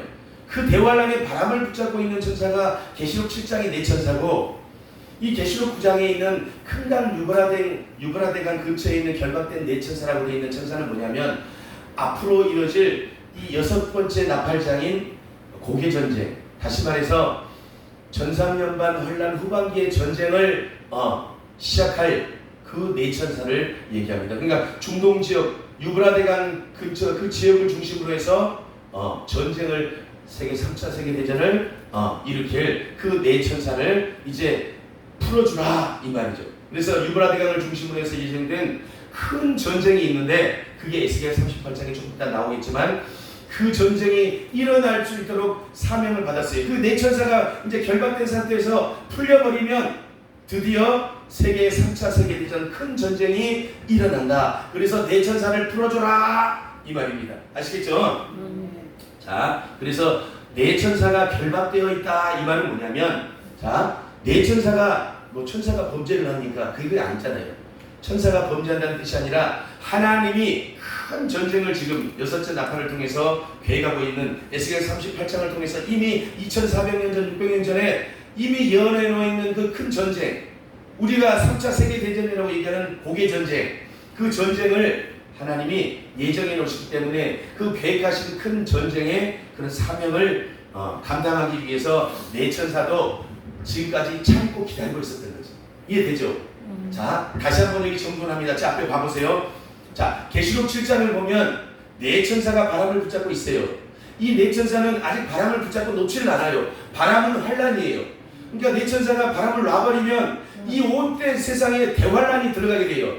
그런데 아직 네 천사가 바람을 붙잡고 있어요. 그래서 대환란이 시작이 안 됐기 때문에 교회 시대라고 얘기를 하는 거예요. 아멘. 똑같이 계시록 9장에 와서 큰 강 유브라데 근처에 네 천사가 결박이 되어 있다고 표현이 되어 있는데, 네 천사가 이게 계시록 7장에 있는 천사들처럼 아직 있잖아요. 이런 풀려나지 않았어요. 붙잡혀 있다고요. 이 천사가 자유롭게 풀려나면 뭐냐면 전쟁이 일어나게 되었어요. 하나님이 에스겔 38장에 큰 전쟁이 일어나게 될 거라고, 그 전쟁을 일으키는 사명을 가지고 있는 게 계시록 9장의 네 천사라고. 이해 가시죠? 그러니까 같은 네 천사도 이렇게 잘 정돈을 해놓으시면 자, 이해가 쉽게 될 줄 믿습니다. 15절 시작. 네 천사가 놓였으니 그들은 그 연월 일시에 이르러 사람의 3분의 1을 죽이므로 예비한 자들이라. 세상에 네 천사를 놓았으니까 이제 전쟁이 일어나는데, 그들은 연월 일시, 하나님의 때에, 연월 일시는 하나님이 정하신 때에 이르러 사람 3분의 1이 죽는 전쟁이래요. 와, 봐보세요. 여기 5달 황충재앙은 사람을 죽이지도 않는다 그랬잖아요. 안 죽는다 그랬잖아요. 그죠? 죽고 싶어도 안 죽는 재앙이 5달 황충재앙인데 5달 동안 지나고 나니까 세상에 네 천사를 놓으니까 전쟁이 일어나는데 사람 3분의 1이 죽는데요. 우리 전 세계 인구가 82억, 많이 잡아서 계산하기 좋게 90억 잡고요. 그 중에 30억이 죽어요. 불신자든지 성도 그리스도인들이 간에 성도들도 포함돼가지고 3분의 1, 30억이 죽어요. 그러니까 전 세계적으로 곡소리가 엄청나게 나겠죠. 여기저기서 전쟁이 터져가지고 1차 세계대전, 2차 세계대전으로 죽은 인구도 엄청나잖아요. 그런데 3차 세계대전 여기에는 얼마가 죽는다고요? 3분의 1이죠. 그래서 전 3년반의 재앙은 대부분 다 뭐라고 표현됐냐면 3분의 1 재앙입니다 라고 딱 못을 갖고 있는 거죠. 근데 후 3년반 재앙은 대환란이 끝나니까 이제 완전 싸그리 다 없애버리는 거예요. 하나님이. 왜? 더 이상 19장까지 대환란이 끝났으니까. 왜? 천년왕국을 열어줘야 되니까 더 남겨둘 필요가 없잖아요. 근데 전 3년반은 후 3년반을 또 준비해야 되니까 3분의 1 재앙으로 이끌어 가시더라 이거죠. 그래서 이 전쟁을 통해서 인구가 3분의 1이 죽더라. 여기 있는 네 천사는 이 전쟁을 관리하는 하나님의 사역자들이고, 그 연월 일시는 어디냐면 하나님이 예정하신 때다. 그래서 이 전쟁은 전 3년반 혼란 후반기에 일어난다. 그래서 이게 3차 세계대전으로 확전이 된다. 왜 3차 세계대전이냐면 그렇게 얘기를 하냐면요. 봐보세요. 지금까지 2차 세계대전이 끝났어요. 그런데 여기 보면 둘째 화를 통해서 이제 이게 어떻게 되냐면 에스겔 38장에서 정확히 나오겠지만 계시록 9장에는 그냥 전쟁이 있다. 전쟁에 누가 그 군대가 2만만이 참여한다. 하나님의 연월시에 3분의 1이 죽는다. 이렇게밖에 안 나와 있어요. 개략적으로 전 3년만을 환란 후반기에 전쟁이 있다라고만 나와 있어요. 그런데 그 전쟁에 대해서 디테일하게 누가 참여하고 어떻게 진행되고 이 과정이 에스겔 38장에 2400년 전, 2500, 600년 전에 이렇게 이미 에스겔을 통해서 예언이 돼 있다는 거예요. 아멘? 그리고 계시록 10장은 어떻게 돼 있냐면 그 에스겔 38장까지 끝나는 그 전쟁에 대해서 이제 그 이후에 일어나는 전쟁에 대해서 어떤 일이 전쟁의 결과 어떤 일이 일어나고 이런 마무리되어 있는 부분을 설명해 주는 게 계시록 10장이에요. 그러니까 우리가 어제 들을 때에 계시록 4장, 5장, 6장이 천상 낙원 보면서 이루어지는 일이었잖아요. 그러니까 같은 묶음으로 보라 그랬잖아요. 오늘 이 계시록 9장, 앞으로 나올 에스겔 38장, 그 다음에 계시록 10장도 따로따로 볼 게 아니라 하나로 보는 거죠. 하나로. 전 3년반 환란 후반기에 전쟁에 대해서 전쟁이 어떻게 일어나고 전쟁의 내용이 어떻게 되고 끝나고 무슨 일이 일어나는구나. 하나님의 약속, 계획이 어떻게 되어 있구나. 그 내용들을 세 장을 통해서 같이 보시기 바랍니다. 자, 그래서 마병대수가 같이 읽습니다. 시작. 마병대수는 2만만이니 내가 그들의 수를 들으노라. 마병대는 말을 타고 전쟁하는 군대인데, 자, 이때의 사도 요한이 봤을 때는 말을 타고 있는 것 같지만 지금 전쟁은, 지금 대환란의 전쟁은 현대식 전쟁으로 이해를 해야 돼요. 그죠? 아까 그래서 제가 장갑차 타고 있고 탱크 타고 있고 비행기 타고 있고 그런 모습을 보여드렸잖아요. 지금도 전쟁을 옛날에 중세전쟁처럼 말 타고 가가지고 창끝으로 푹 찔러 죽이고 멀리서 총 한 방 빵 쏘고 이런 전쟁은 아니에요. 미사일 쏘고 핵무기 날아다니고 지금 대한민국 무기들 얼마나 좋았었어요. 저기 외국의 장갑차, 탱크, 요즘에 잠수함, 요즘에 비행기 KF-21인가 해가지고 비행기도 곧 여기저기 팔려나가고. 하여튼 대한민국 삼성과 LG가 워낙 잘 나가서 그런지 너무너무 하나님의 은혜로 지금 대한민국의 무기들이 좋아지고 있는 그 이유가 뭐냐면 이런 전쟁들을 준비하기 위해서 하나님이 그러신 게 아닐까라는 생각도 조심스럽게 해봅니다. 자, 그래서 이 현대적인 무장으로 생각하고 2만만은 자 이때의 사도 요한 당시 로마 시대는 가장 큰 단위가 만이었다. 그래서 2만 하니까 동그라미가 8개, 2억의 자 군인들이 참여한다 이렇게 되어 있습니다. 자 17절 읽겠습니다. 시작. 이같이 이상한 가운데 그 말들과 그 탕자들을 보니 불빛과 자줏빛과 유황빛 흉갑들이 있고 또 말들의 머리는 사자머리 같고 그 입에서는 불과 연기와 유황이 나오더라. 말들의 머리는 사자 같대요. 아주 사자, 말들의 머리가 사자 같다 그러니까 말은 말인데 사자 같은 말의 모습이 얼마나 용맹스럽겠어요. 그죠? 자, 그런 군대들의 모습이 막 탱크를 타고 있고 장갑차를 타고 있고 막 그런 모습들이 아마 사도 요한한테는 그렇게 보였나 봐요. 용맹스러운 사자의 모습으로 그렇게 보였나 봅니다. 그래서 입에서 불과 연기와 유황이 나온다고 그러잖아요. 근데 요한이 지금 현대식 전쟁에 나와 있는 그런 전쟁 무기를 본 적이 있을까요? 없을까요? 비행기를 본 적이 있을까요? 날아가는 무슨 불을 뿜는 새다 아니면 탱크가 빵 하고 불을 쏘면 탱크 입에서 불이 나간다. 그러니까 불과 연기와 유황, 무슨 연기도 나고 불도 나고 아마 그런 식으로 이 전쟁을 묘사해 놓은 것 같아요. 그래서 입에서 불과 연기와 유황이 나간다라는 말은 뭐냐면 현대식 전쟁 무기의 화력들이 그만큼 어마어마하다는 것을 사도 요한이 이렇게 설명하고 있습니다. 자 18절 시작. 이 세 재앙 곧 저희 입에서 나오는 불과 연기와 유황을 사람 3분의 1이 죽음을 당하더라.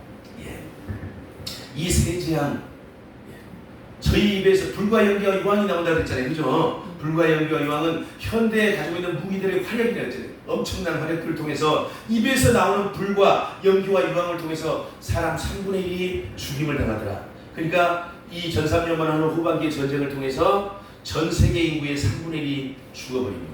생각해 보세요. 그러니까 앞으로도 얘기하겠지만 3분의 1이 죽는 전쟁이 끝나고 나면 그 전쟁이 1년 정도 이렇게 나머지 쫙 진행이 되는데 그러면 전삼년만이 끝나는데 이 전삼년만이 그 전쟁이 딱 끝나고 나면 이 온 세상은 어떻게 되겠어요? 완전 초토화되죠.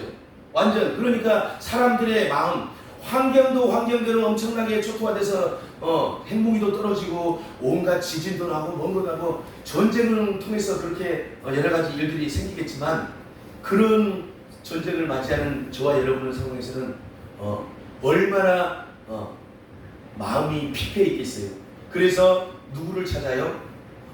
종교.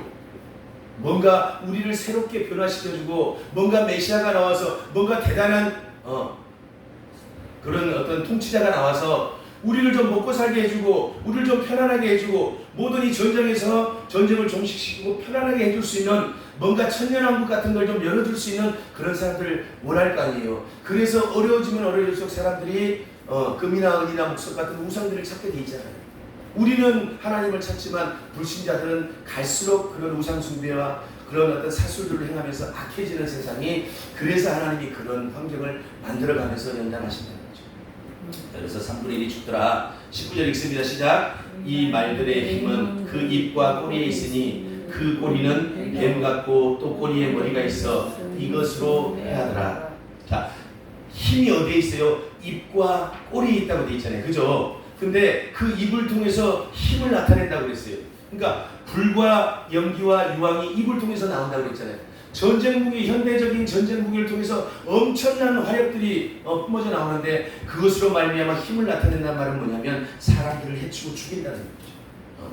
그리고 또 꼬리를 통해서 꼬리에는 힘이 있다라고 되어 있는데 자, 꼬리는 악령들이 꼬리를 통해서 역사한다고 그랬잖아요. 그죠? 그래서 자 20절 계속해서 읽어보겠습니다. 시작. 이 재앙에 죽지 않고 남은 사람들은 그 손으로 행하는 일을 회개치 아니하고 오히려 여러 귀신과 또는 보거나 듣거나 다니거나 하지 못하는 금, 은, 동과 목석의 우상에게 절하고. 자, 제가 금방 설명했잖아요.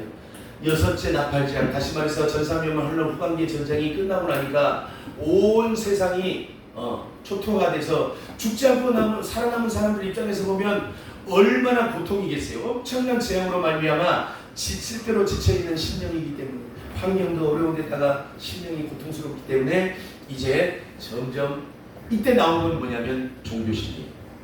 종교심. 그래서 자, 종교심이 활동을 한다. 수많은 종교가 활동을 하고 근데 뭐냐면 손으로 하는 걸 회개하지 않는데요. 그러니까 불신자들은 갈수록 더 악해지는 거죠. 불신자가 어떻게 회개하겠어요. 그래서 자 21절 읽습니다. 시작. 또 그 살인과 독술과 음행과 도적질을 회개치 아니하느라. 사람들은 갈수록 불신자들은 특별히 살인. 왜? 먹고 사는 게 힘드니까 가서 누가 뭐가 좀 먹을 게 있다더라. 아니면 어제 제가 농담으로 그랬잖아요. 저같이 좀 살이 좀 있는 사람들 보면 왜 저 인간은 저렇게 때깔이 좋아? 그러면서 살짝 가가지고 저 사람이 뭘 먹나 보서 뭔가 먹는 거 아니면 음식 냄새가 나고 밥하는 냄새가 나면 그 저녁에 들어가서 전부 다 가서 사람들이 몰려 들어가지고 강도짓을 때강도짓을 하고 죽이고 약탈하고 막 엄청나게 그런 짓을 저지르고 또 점술로 미신행위들을 하게 되고 음행하게 되고 더 세상이 약하니까 음행으로 그 다음에 도덕질로 말미암아 그 불신자들은 회개하지 아니하더라. 자, 이렇게 계시록 9장이 1절부터 21절까지 전삼년반 환란 후반기의 전쟁에 대해서 딱 설명을 해놨어요. 그런데 여기까지 딱 들으면서 무슨 생각이 드냐면 야, 전삼년반 환란 후반기의 전쟁이 있다고? 들어보니까 군대가 2억이나 참여한다고 그래. 하나님의 연월 일시 전삼년 반이라고 하는 그때에 전쟁이 있다고? 이 정도는 알겠어. 근데 전쟁이 누가 참여하고 그죠? 어떻게 되고 그런 얘기들이 있다고 없다고요? 없어요. 그래서 계시록 9장에는 전쟁이 어떻게 진행되는지에 대한 얘기가 전혀 없더라고요. 그래서 기가 막히게 이 말씀을 어디다가 연결해 놨냐면 에스겔 38장에다가 딱 해놨어요. 그러니까 여러분이 이렇게 이해하시면 됩니다. 계시록 9장은 전쟁의 전체적인 것, 개략 전쟁의 딱 전삼년만 환란 후반기에 전쟁이 있다. 그리고 군대가 2억이 참여한다. 그리고 전삼년 환란 후반기에 하나님의 계획이 있다. 그런데 그 전쟁을 디테일하게 설명해 놓고 있는 것이 에스겔 38장이다 라고 이해하시면 되겠습니다. 자, 그 내용은 앞에 있는 걸 한번 읽어보시기 바랍니다. 시작. 여섯째 나팔 재앙 전3년반 환란 후반기의 전쟁은 에스겔 38장에서 예언한 전쟁에 대한 말씀과 깊은 관계가 있다. 이렇게 우리 교재에 해석이 되어 있는데, 제가 말씀드린 얘기는 뭐냐면, 자, 계시록 9장은 전체적인 전쟁에 대한 얘기, 에스겔 38장은 2400년 전에 벌써 디테일하게 이렇게 전쟁을 설명해 놓고 있다라는 말씀입니다. 자, 그래서 이 전쟁은 세계 3차 세계대전으로 자 확전이 된다. 그래서 에스겔 38장 통해서 제가 설명을 드리겠지만, 자, 이렇게 됩니다. 자, 이제 전3년반 때 계시록 11장에서 배우겠지만, 이스라엘 백성들은 고토로 다 귀환했잖아요. 그러니까 고토로 귀환해서 이스라엘에 들어와가지고 하나님의 약속이 뭐냐면, 고토로 이스라엘 백성을 다 귀환해서 너희가 이 교회 시대에는 예수님을 십자가에 못 박았기 때문에 그 죄로 말하면 버림받은 기간이지만, 너희들을 다시 전3년반 대환란 전3년반에 고토로 다 모아가지고 이스라엘 땅에 모아서 너희들을 다시 두 증인을 통해서 회복시키겠다니, 예수님을 메시아로 인정하게 하고 그 다음에 영적으로 너희를 양육하겠다 이거죠. 회복시키겠다. 육적으로 영적으로. 유대인들이 전 세계의 금융이나 모든 경제를 다 쥐고 있잖아요. 그 사람들이 다시 이스라엘에 다 오면 그 대환란 전3년반 때 이스라엘이 엄청나게 부자가 되잖아요. 그죠? 육적으로도 부자가 되고 영적으로도 예수님을 메시아로 인정하면서 엄청나게 부흥을 한다죠.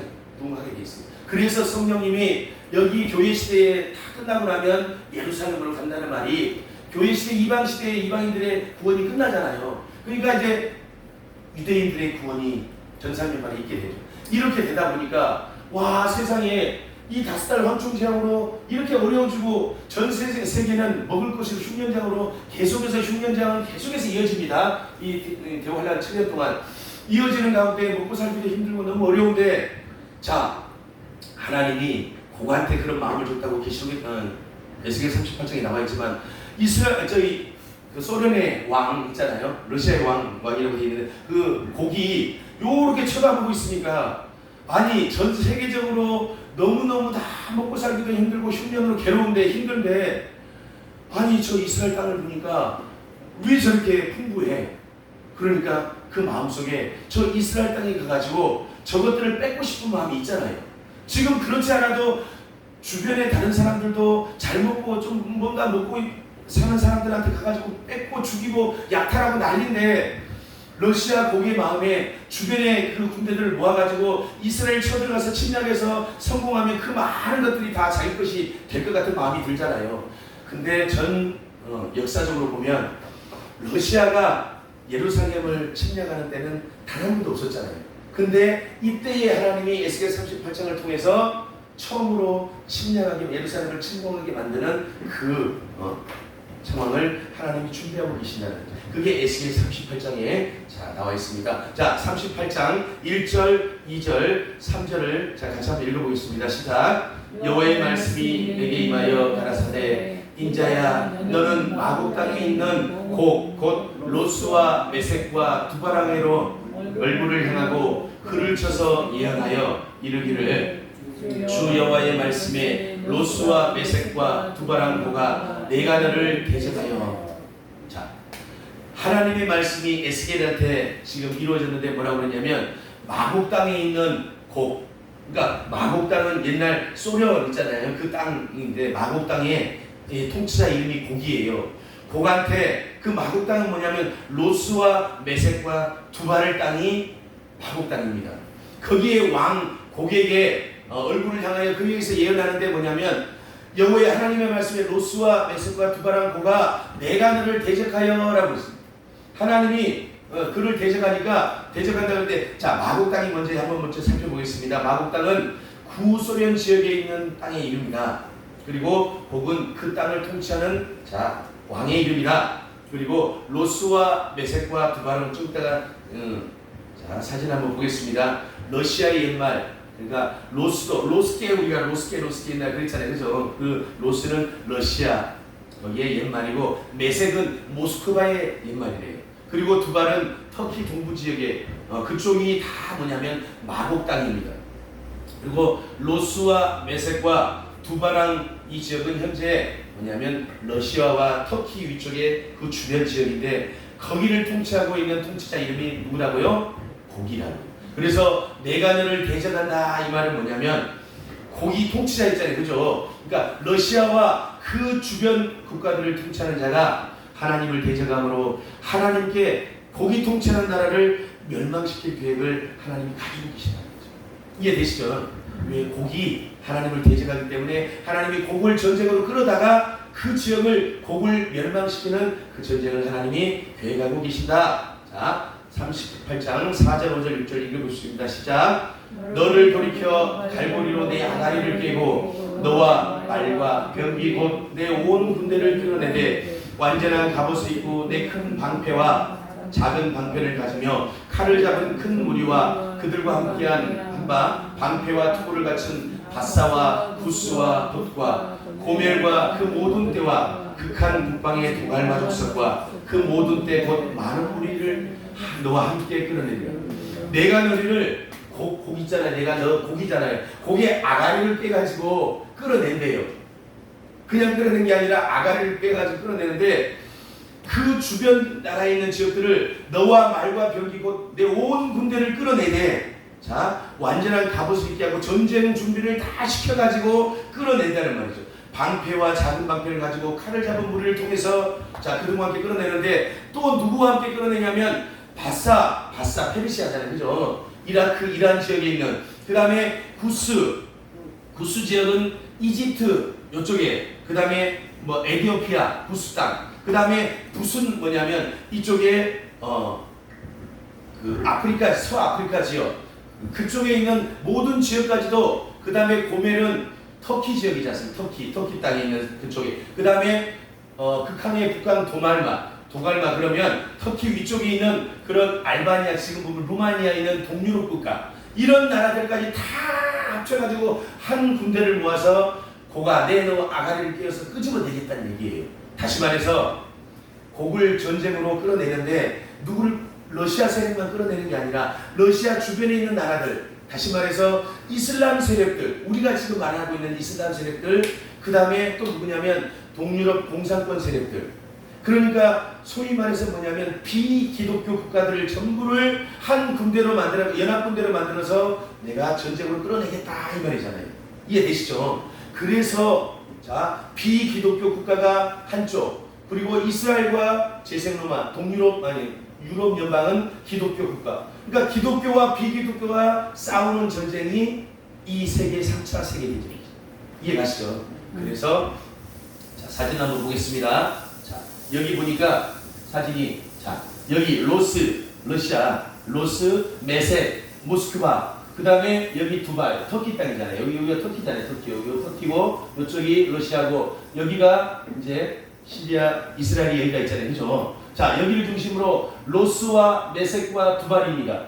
근데 여기만 끄집어내는 게 아니라 또 어디를 끌어낸다고 했어요? 파사, 페르시아잖아요. 이란, 이라크가 있는 이 이슬람 지역에 있는 군대도 끌어내고 그 다음에 바사, 구스, 여기 있잖아요. 구스. 이집트와 에티오피아에 있는 이 구스 땅. 그 다음에 여기에 보면 북땅, 리비아에 있는 이 서아프리카 이쪽에 있는 아프리카 땅. 이쪽까지 있는 군대를 다 끌어낸다고 했어요. 그러니까 이쪽에 있는 러시아 세력, 이 마곡 땅에 있는 땅과 바사, 구스, 붓까지 이슬람 세력과 동유럽 공산권 세력을 다 합쳐가지고 지금 고기 연합군대를 이끌고 이스라엘 서두르는 전쟁이라는 거죠. 끄집어낸다는 거죠. 자, 그래서 자 38장 7절 읽어봅니다. 시작. 너는 스스로 예비하되 너와 내게 모인 무리들이 다 스스로 예비하고 너는 그들의 대장이 되리라. 모든 군대들이 그냥 오는 게 아니라 완전 무장을 해가지고 전쟁을 할 수 있도록 지금 러시아가 참 재밌는 일이 벌어졌어요. 세계 천조국이라고 하는 미국은 그 국방비를 천조를 써요. 천조를. 그래서 천조국이에요. 상상할 수 없는 돈을 쓰잖아요. 그런데 2등이 누구냐면 러시아였어요. 러시아.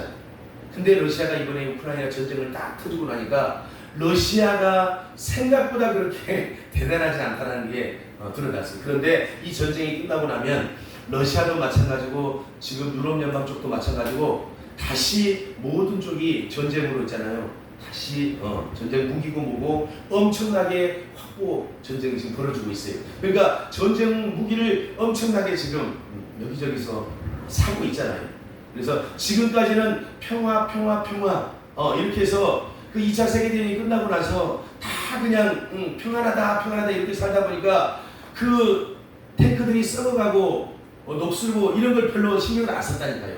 그래서 막 군수물자 이런 어떤 군수 공장들을 다 없애버리고 그렇게 다 공장으로 만들고 이렇게 했었는데, 그러다 보니까 독일 같은 나라가 저렇게 돼버렸고 프랑스 같은 나라가 저렇게 되고 러시아가 저렇게 돼버렸는데, 이번 우크라이나 전쟁을 통해서 모든 것들이 확 드러났어요. 야, 이대로 있으면 안 되겠구나. 다시 전쟁 물자들을 확보를 하고 제대로 무장을 갖춰야 되겠구나. 지금 그 분위기가 전 세계적으로 확대가 되어 있어요. 그래서 대한민국 무기가 그렇게 엄청나게 팔리고 있는 거예요. 가성비 최고기 때문에. 무기가 좋기도 좋지만 싸요. 그래서 독일 탱크 한 대 사는 그 가격이면, 자주포 한 대 사는 가격이면 뭐 우리 무기는 두 대, 세 대를 살 수 있다니까. 그리고 같은 화력을 유지할 수 있는 그런 건 엄청 좋잖아요. 그죠? 어쨌든 그렇게 해서 모든 무장을 갖추고 지금 전쟁으로 예비하는데, 그 전쟁의 총대장이 누구라고요? 러시아의 고기라고요. 그래서 이 전쟁의 이름이 뭐냐면 전삼년반 혼란 후반기의 전쟁인데, 여기 보니까 고개의 멸망이라고 돼 있잖아요. 고개 전쟁입니다. 고기 일으키는 전쟁이기 때문에 총대장을 고구로, 자 8절 9절 있습니다. 시작. 여러 날 후에 곧 말년에 내가 명령을 받고 그 땅 오래 황무했던 이스라엘에 이르리니, 그 땅 백성은 칼을 벗어나서 열국에서부터 모여들어오며 이방에서부터 나와서 다 평안히 가는 중이라. 내가 올라오되 너와 내 모든 때와 너와 함께한 많은 백성이 광풍같이 이르고 구름같이 땅을 덮으리라.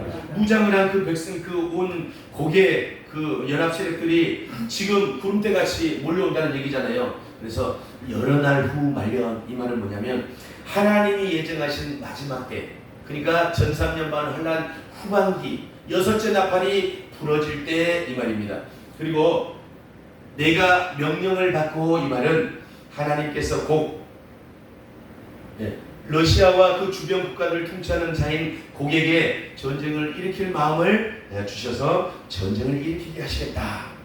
그러니까 내가 명령을 받는 말은 결국 하나님이 하신다는 얘기잖아요. 그죠? 아멘. 그래서 모든 이 인류의 역사는 하나님이 주관하신 것으로. 그래서 마귀가 아무리 준동을 하고 해도 우리는 마귀의 역사를 바라보고 있을 것이 아니라, 우리 눈은 온정 보이지 않지만 하나님을 바라보면서 하나님의 역사를 또 기다리면서 소망을 가지고 나가야 될 줄 믿습니다. 자, 평안히 거한다, 이 말은 뭐냐면 예수님을 영접해서 축복을 받으면서 이스라엘 백성들이 이제 그 십자가에 못 박았던 예수님을 메시아로 인정하면서 드디어 기독교 국가로 바뀌어요. 그죠? 지금은 아직 유대인들이 예수님을 믿어요, 안 믿어요?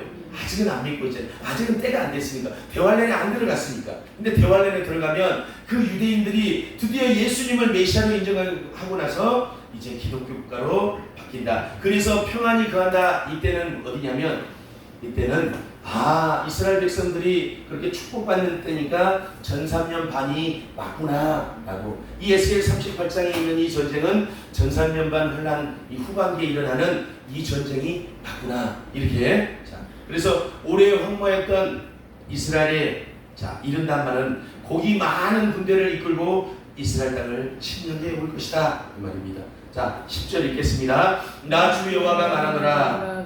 그날에 내 마음에서 여러 가지 생각이 나서 악한 길을 했네요. 하나님께서 고기의 마지막 때에 악한 길을 가지고 이스라엘 땅을 침략할 수 있도록 하는 마음이 생길 거라고 지금 예언하고 있어요. 나 여호와가 말하노라 그랬어요. 그날에 네 마음에서, 고기의 마음에서 여러 가지 악한 꾀들이 돼서 이스라엘을 침략할 수 있는 그 마음이 이 안에 들어온다는 거죠. 그런 꾀들이. 그래서 결국 그 마음은 뭐냐면 하나님이 주시는 마음이고 이스라엘 침략할 수 있는 마음을 부어주신다는 거죠. 자, 11절 12절 시작. 말하기를 내가 평원에 골들로 올라가리라. 성벽도 없고 문이나 빗장도 없어도 염려 없이 다 평안히 거하는 백성에게 나아가서 물건을 겁탈하여 노력하리라 하고, 내 손을 들어 흥모했다가 지금 사람이 거처하고 하는 땅과 열국 중에서 모여서 짐승과 재물을 얻고 세상 중앙에 거하는 백성을 치고자 하되 러시아의 통치자 북이 그 동유럽 세력과 이슬람 세력을 다 연합해서 지금 오고 있는데 지금 이때의 이스라엘의 상황은 어떻습니까? 예수님을 메시아로 인정하고 진짜 막 영적으로 육적으로 풍성한 때라 그랬잖아요. 그죠? 그러니까 다 평안히 거하는 백성이라는 말이에요. 아니 지금 대환란이라니까요. 전 세계는 대환란인데 이스라엘을 쳐다보고 있으니까 너무너무 축복받은 땅 같아요.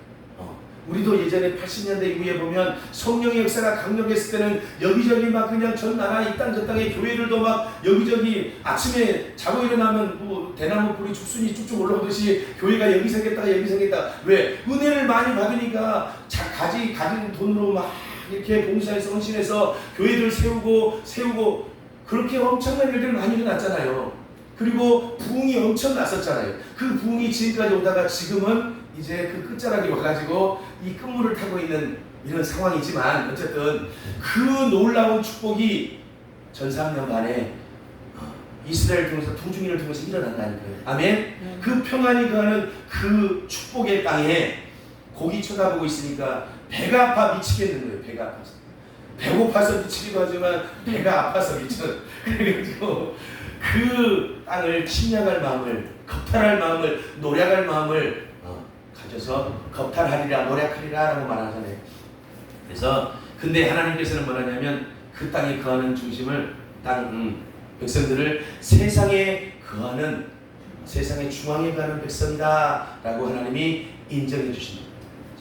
그래서 자 13절 보겠습니다. 스바와 드단과 다시스의 상구와 그 부자들이 내게 이르기를 내가 탈취하러 왔느냐, 내가 내 무리를 모아 노력하고자 하느냐, 은과 금을 빼앗으며 짐승과 재물을 취하며 물건을 크게 약탈하여 가고자 하느냐 하리라 하셨다 하라. 말씀은 참 어려워요. 하리라 하느냐 하셨다. 이거는 지금 에스겔 말씀이니까 선지자를 통해서 주신 계신 말씀이잖아요. 그죠? 그래서 자 여기에 지금 스바와 드단과 다시스, 아까는 뭐냐면 마곡 땅 설명을 했었잖아요. 그죠? 그 다음에 바사, 부스, 붓 이렇게 해가지고 주변에 동유럽, 그 다음에 페르시아, 아랍, 이슬람 세력까지 다 모아온다고 전쟁을 일으키는 지역에 대해서 설명을 했어요. 그래서 그게 연합군대에서 설명을 했는데 연합군대가 지금 이스라엘 땅을 이렇게 침공해 들어오니까 지금 이스라엘의 평안이 거하는 주변에서 장사하던 상고들 있잖아요. 부자들, 그들은 다 부자들이잖아요. 장사를 하는 사람들은. 그 사람들이 스바와 드단과 다시스에 있는 상고, 상인들 얘기예요. 부자들 얘기예요. 자, 그림 한번 봐보세요. 그림. 자, 여기 보면 아까는 로스, 메섹, 두발, 바사, 구스, 붓 해가지고 여기는 마곡 땅에 마곡 연합군대 있잖아요. 그죠? 그런데 여기에 보면 다시스, 그 다음에 스바, 드단, 요 세 군데. 요 세 군데는 이제 이스라엘이나 그 주변을 통해서 장사하고 있는 누구예요? 상인들, 상고들 얘기예요. 자, 숫자가 들어가는 거는 뭐냐면 항구입니다. 항구. 숫자가 들어가는 건 항구예요. 그래서 자, 여기 스바와 드단, 저 다시스는 우리가 알고 있는 스페인 항구잖아요. 자, 다시스 하면 누구 생각납니까? 요나 생각해요. 요나. 그래서 다시스 저 항구, 무역한 항구. 그 다음에 스바도 이쪽에 있는 자 항구고, 그 다음에 여기에 보면 드단은 스바로 가기 위해서 자 광야잖아요. 광야. 아라비아 광야가 여기에요. 그래서 사도 바울이 3년 동안 아라비아로 광야로 갔습니다 그러잖아요. 그죠? 거기서 연담하는 곳이 여기 아라비아 광야입니다. 이쪽인데 여기에 바닷가 쪽에 스바 항구가 있어요. 여기도 무역항으로 다시스 항처럼 많은 상고들이 무역하는 곳이고, 이 스바 항구로 가기 위해서 아라비아 광야에서 여기에 보면 뭐예요? 쉬는 곳, 휴식하는 곳, 뭐가 있어요? 야자수 있잖아요. 그죠? 오아시스 있는 여기 휴식터가 드단입니다. 그러니까 드단도 또 여기 보면 스바도 다시스도 다 상고들이, 부자들이 무역하는 그런 곳이에요. 거기 있는 사람들이 아까 뭐라고 그랬어요? 자, 상고와 부자들이 야, 고가 네가 지금 탈취하러 왔느냐? 그러면서 내가 내 무리를 모아 노력하러 왔느냐라고 얘기하잖아요. 우리가 지금 무역해야 되는데 니들 때문에 지금 무역이 안 된다 하면서 원망하고 불평하고 있는 내용이에요. 그러면서 은과 금을 빼앗으며 짐승과 재물을 취하러 왔느냐? 물건을 크게 약탈하여 가고자 하느냐라고 얘기합니다. 무슨 얘기인지 알겠죠? 그러니까 상고와 부자들은 그대로 자기네들의 배를 불려야 되는데 지금 고기 전쟁을 일으켜가지고 오니까 전쟁 때문에 장사를 못 하잖아요. 물건이 또 없잖아요. 팔 물건도. 그러니까 그것 때문에 이렇게 원망하고 불평하고 있더라. 자, 14절 15절 시작. 인자야 너는 또 예언하여 고객에게 이르기를 주 여호와의 말씀에 내 백성 이스라엘이 평안히 거하는 날에 내가 어찌 그것을 알지 못하겠느냐. 내가 내 고토극한 북방에 있어 많은 백성들 곧 다 말을 탄 큰 떼와 능한 군대와 함께 오되. 자 16절 같이 읽습니다. 구름이 땅에 덮임같이 내 백성 이스라엘을 치러 오리라. 고가 끝날에 내가 너를 이끌어다가 내 땅을 치게 하리니 이는 내가 너로 말미암아 이방 사람의 목전에서 내 거룩함을 나타내어 그들로 다 나를 알게 하려 함이라. 자 하나님께서 고객에게 에스겔에게 지금 예언하셨는데 곡이 이스라엘을 침략하게 될 것이라고 예언하고 있다는 거죠.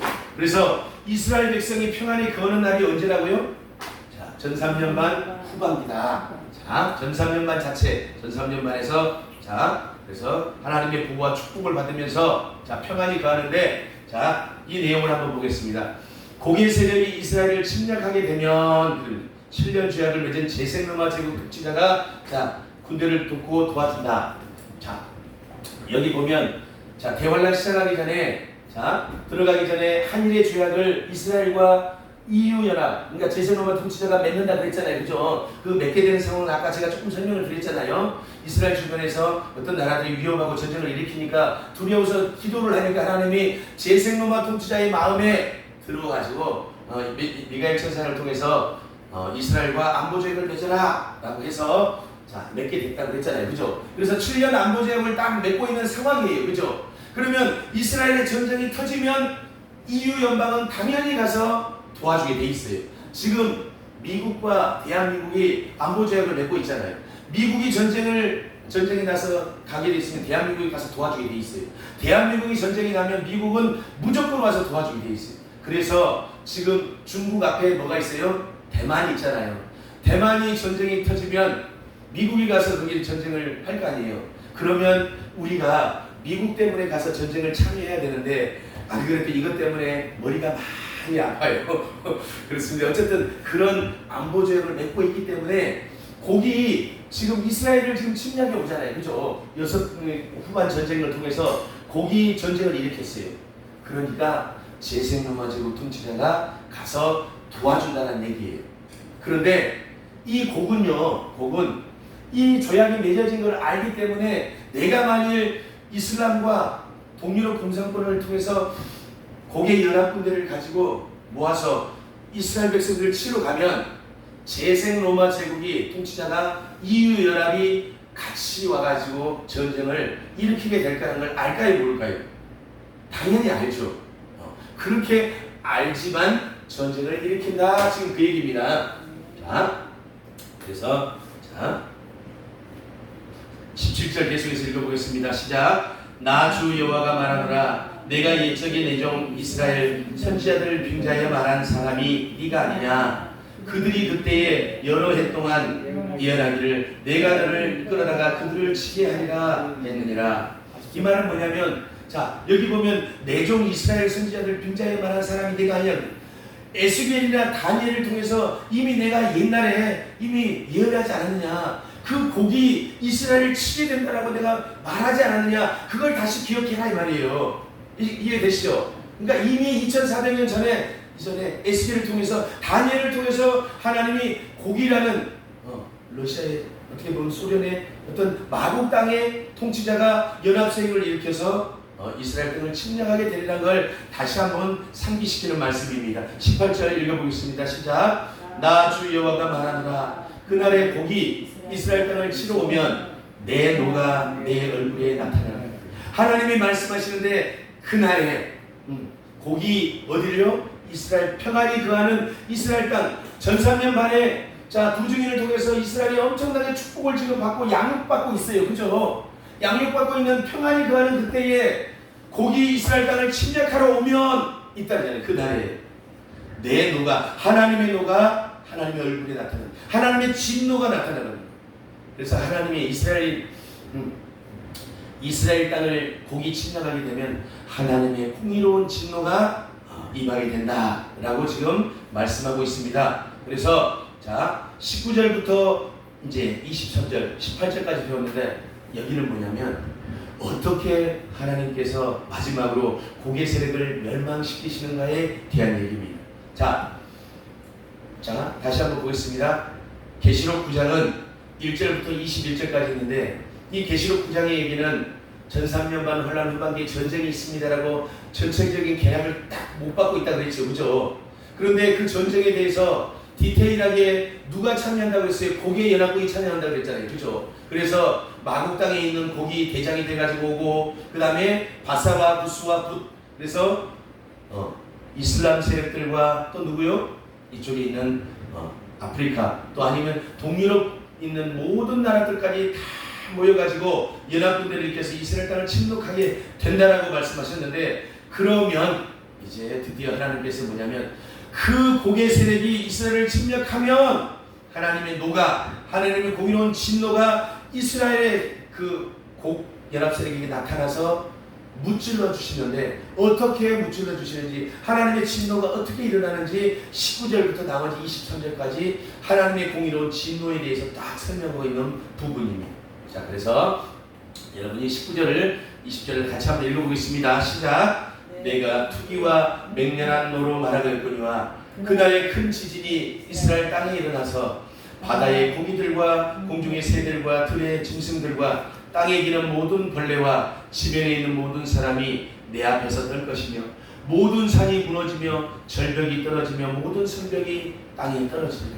자, 첫 번째 하나님의 공의로운 진노가 고기 지금 연합세력을 이끌고 이스라엘 땅을 침략해 왔을 때 하나님이 어떻게 하시냐면 큰 지진으로 하나님의 진노를 발하신다고요. 자, 지진이 얼마나 크냐면, 자, 바다의 고기, 공중의 새들, 짐승들도 벌벌벌, 기는 벌레들까지도 벌벌벌 떨 정도로, 그리고 모든 산이 무너지며 절벽도 무너지고 모든 성벽이 무너지게 되리라 말씀하시잖아요. 그런 큰 지진을 통해서 첫 번째 하나님의 공의를 드러내게 되리라. 왜? 하나님의 공의를 드러낸다는 게 뭐예요?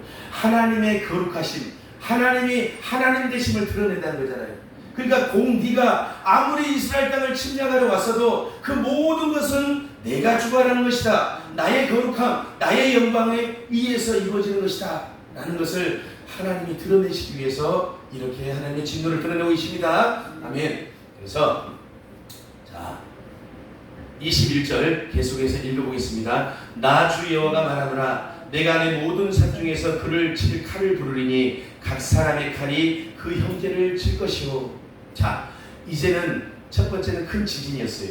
자, 여러분 어제 제가 지진 얘기하면서 하나님이 천재지변으로 큰 지진을 사용할 것이라고 6째 인을 뗄 때 큰 지진 얘기 나왔잖아요. 그죠? 그러면 지진 얘기 나오면서 에스겔 38장에서 지진 얘기가 나왔고, 그 다음에 계시록 11장에 이제 이따가 오후에 배울 그 부분에서 두 증인이 사흘 반 만에 부활해서 승천할 때도 자 예루살렘 성이 10분의 1이나 무너지는 지진이 일어난다고 했고, 마지막 7 대접제왕으로 대환란이 다 끝날 때에 지구상에 없었던 가장 큰 지진, 그런 지진들이 일어날 거라고 얘기를 했어요. 근데 두 번째는 뭐냐면 하나님의 진노가 큰 칼이래요.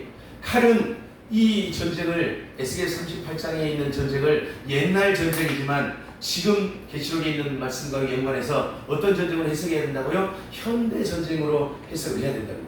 그러니까 말 타고 창으로 푹푹 찔러대는 전쟁이 아니라 무슨 전쟁이라고요? 미사일을 쏴대고 탱크를 타고 장갑차를 타고 자 일어나는 그런 전쟁이다 라고 이해를 하시면 되겠습니다. 그 칼은 현대적인 고성능 최첨단 무기들을 가지고 사용하게 될 것이다.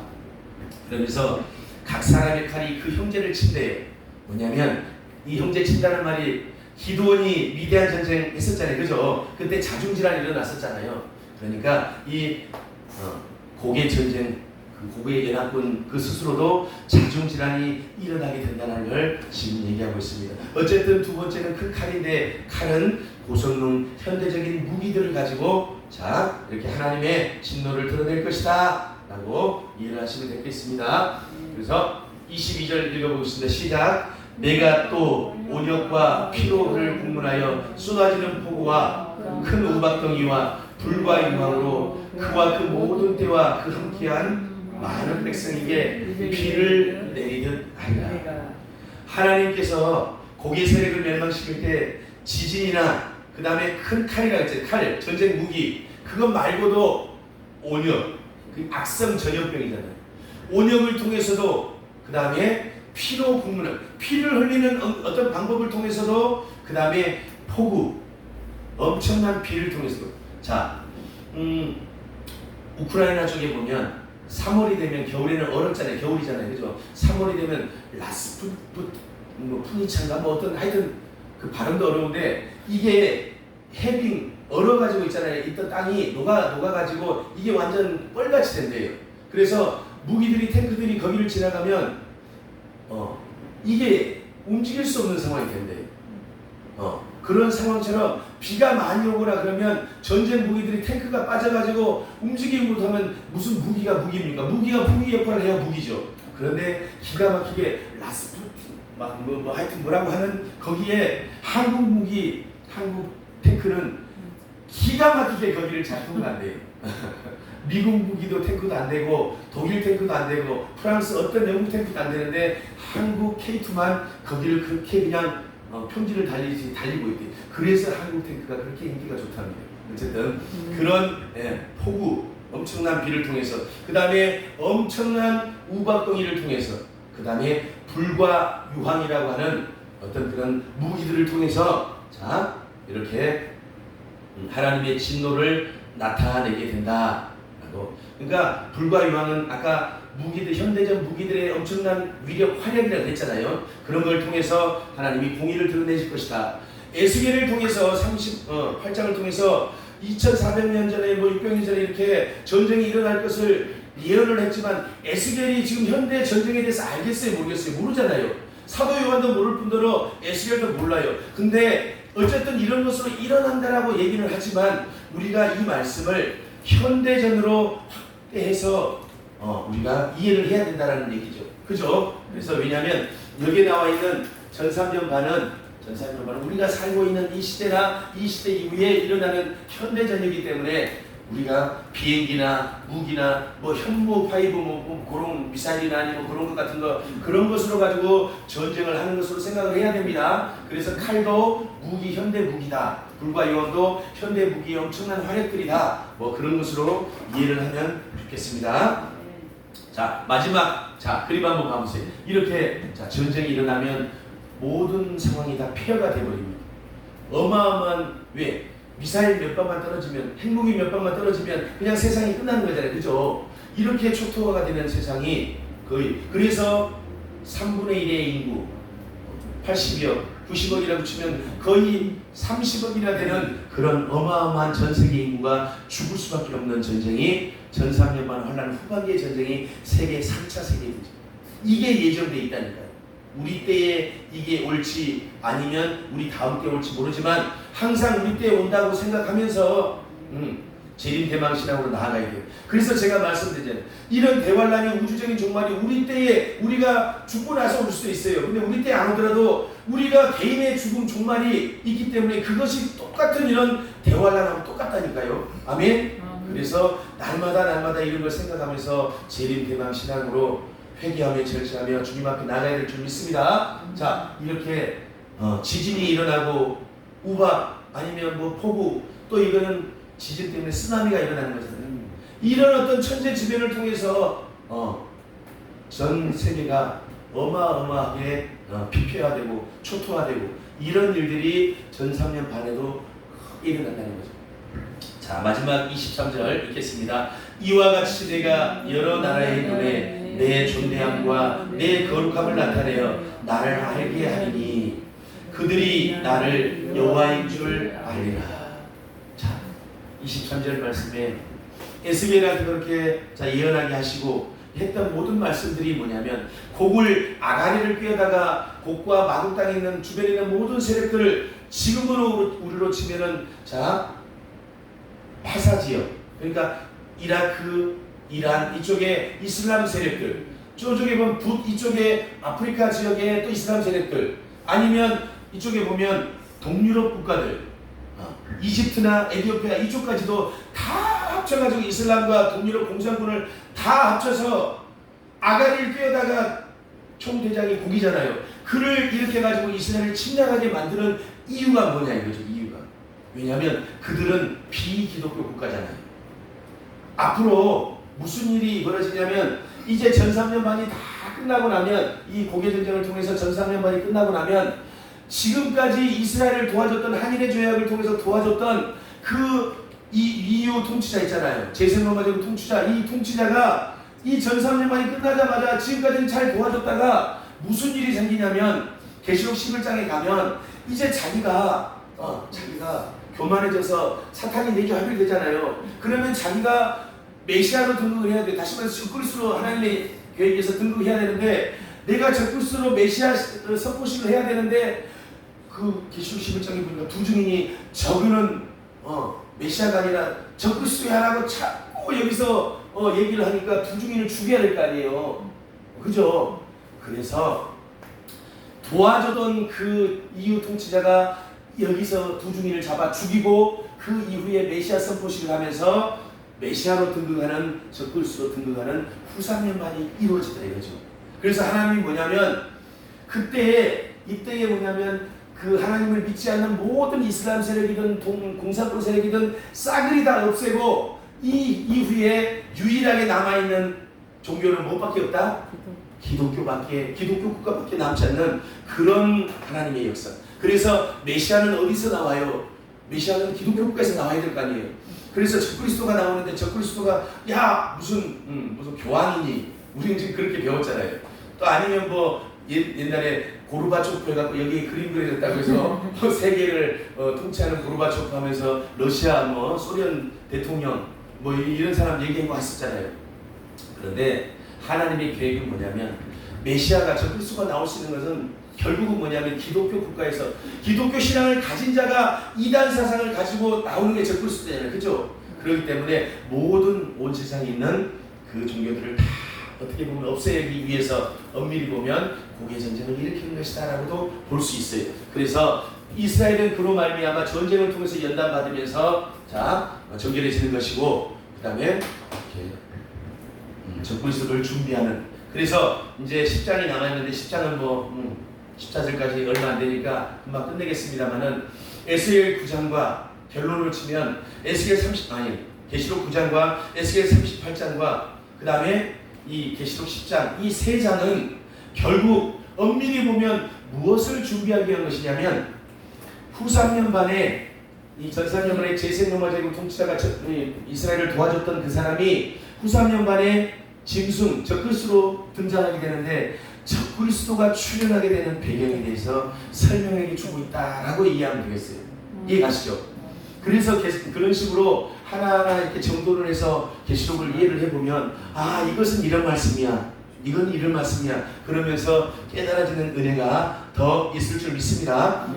그래서 에스겔 38장 23절에 뭐라고 그러냐면, 이와 같이 내가 여러 나라의 눈에 내 존대함, 내 거룩함, 내 영광을 드러내기 위해서 내가 곡을 끌어다가 이스라엘을 치게 되는 전삼년반 환란 후반기의 전쟁을 일으키게 된 것이다 라고. 그건 나의 모든 통치하에, 나의 모든 하나님의 계획하에 있게 된 것이다. 그래서 모든 사람들이 나의 거룩함과 영광을, 위대하심을 깨닫고 영광 돌리게 될 것이다 라고 하나님이 말씀하신다는 거죠. 아멘? 아멘.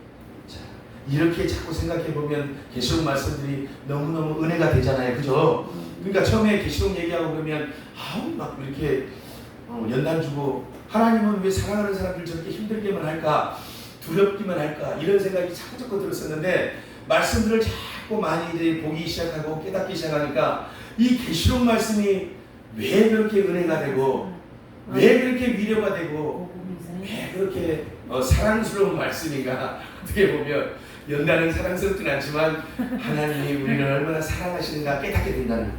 아멘? 자, 이제 마지막으로 자, 하나님의 진노에 대해서 정리를 한번 해보겠습니다. 하나님의 진노가 바란다 그랬으니까 하나님이 자 이스라엘 침략한 북의 세력에게 드러내는 진노가 7가지가 있는데 7가지가 뭐였어요? 첫 번째는 큰 지진이었죠. 그죠? 두 번째는 칼, 세 번째는 온역, 네 번째는 피로 국문화, 다섯 번째는 폭우, 여섯 번째는 큰 우박덩이, 일곱 번째는 불과 유황.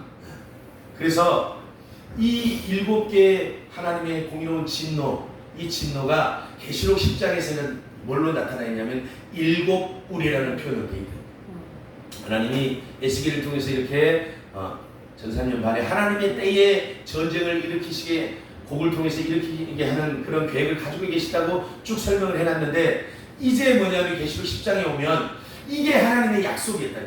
자, 누가 내려오냐면 먼저 말씀 주시면 미카엘 천사장이 하늘로부터 천상으로부터 내려오는데 밝은 빛으로 무장한 미카엘 천사장이 오는데 그 천사장 위에 뭐가 있냐면 무지개가 있어요. 이 무지개는 뭘 상징한다고요? 하나님의 약속을 상징한다고 했잖아요. 천사나무본부 계시록 4장에서도 무지개가 보좌에 둘려 있었잖아요. 계시록에 말씀하고 있는 모든 말씀을 그대로 이루시겠다는 말씀 약속이었지만 이 미카엘 천사장이 무지개를 쫙 가지고 오는 이 무지개는 하나님의 약속을 이루신다는 거예요. 뭐냐면 하나님이 다니엘 12장 11절에 앞으로 대환란 때가 되면 이스라엘 백성들을 도와주는 그런 일을 하시겠다라는 그런 약속을 그대로 이루시기 위해서 미카엘 천사장을 이 땅에 보내시죠. 영계에 이루어지는 일들이 영계에서. 그래서 미카엘 천사장이 이 땅에 와가지고 7우레, 이거는 하나님의 7노자래요. 그죠? 진노자래요. 이거 그대로 영계에서는 미카엘 천사장을 통해서 그 전사명령을 하는 후반기에 있는 전쟁을 미카엘 천사장이 끝낼 수 있는 권세를, 능력을 가지고 있는 거죠. 아멘. 그걸 이제 설명하고 있는 게 자, 계시록 10장입니다. 자, 계시록 10장.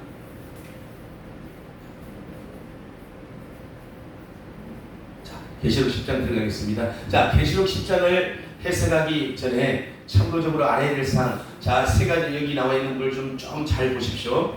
계시록 9장에서 13절에서 21절이 전삼년반을 환란 후반기의 전쟁이었죠. 그죠? 이 전쟁이 근데 자, 전쟁의 결과, 전쟁 후들을 기록하지 않고 있다라고 우리가 얘기했잖아요. 그러니까 뭐 군대 2만만이 참석하고 뭐 하나님의 연월 일시에 전쟁은 일어나는데 전쟁이 어떻게 된다? 아니면 전쟁이 누가 이긴다? 뭐 이런 얘기가 계시록 9장에서는 없었잖아요. 그죠?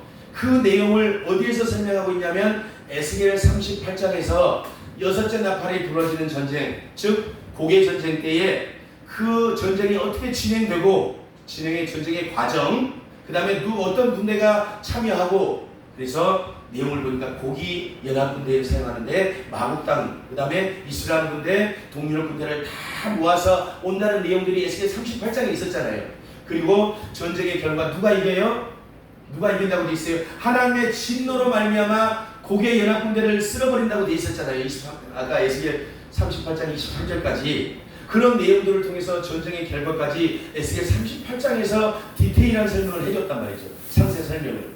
그러니까 이제 자 10장에서는 뭘 얘기를 하냐면 이스라엘 백성들을 중심으로 자 전삼년반의 환란 후반기에 그 전쟁이 있다는 그 말씀에서 미흡했던 아까 9장에서 설명한 말씀이 미흡하잖아요. 그죠? 그 미흡한 전쟁의 결과나 전쟁 후에 일어나는 일들에 대해서 예언한다는 거죠. 다시 한번 자, 이 말씀을 정확하게 이해를 해야지 됩니다. 자, 이제 계시록 10장을 설명하는데 계시록 9장에서 설명한 내용들이 부족하잖아요. 그죠? 그 부족한 내용들, 전쟁이 어떻게 끝나고 전쟁의 결과, 그 다음에 전쟁이 끝나고 나서 어떤 일이 이루어지는가에 대해서는 계시록 9장에서는 전혀 얘기가 없었어요. 그죠?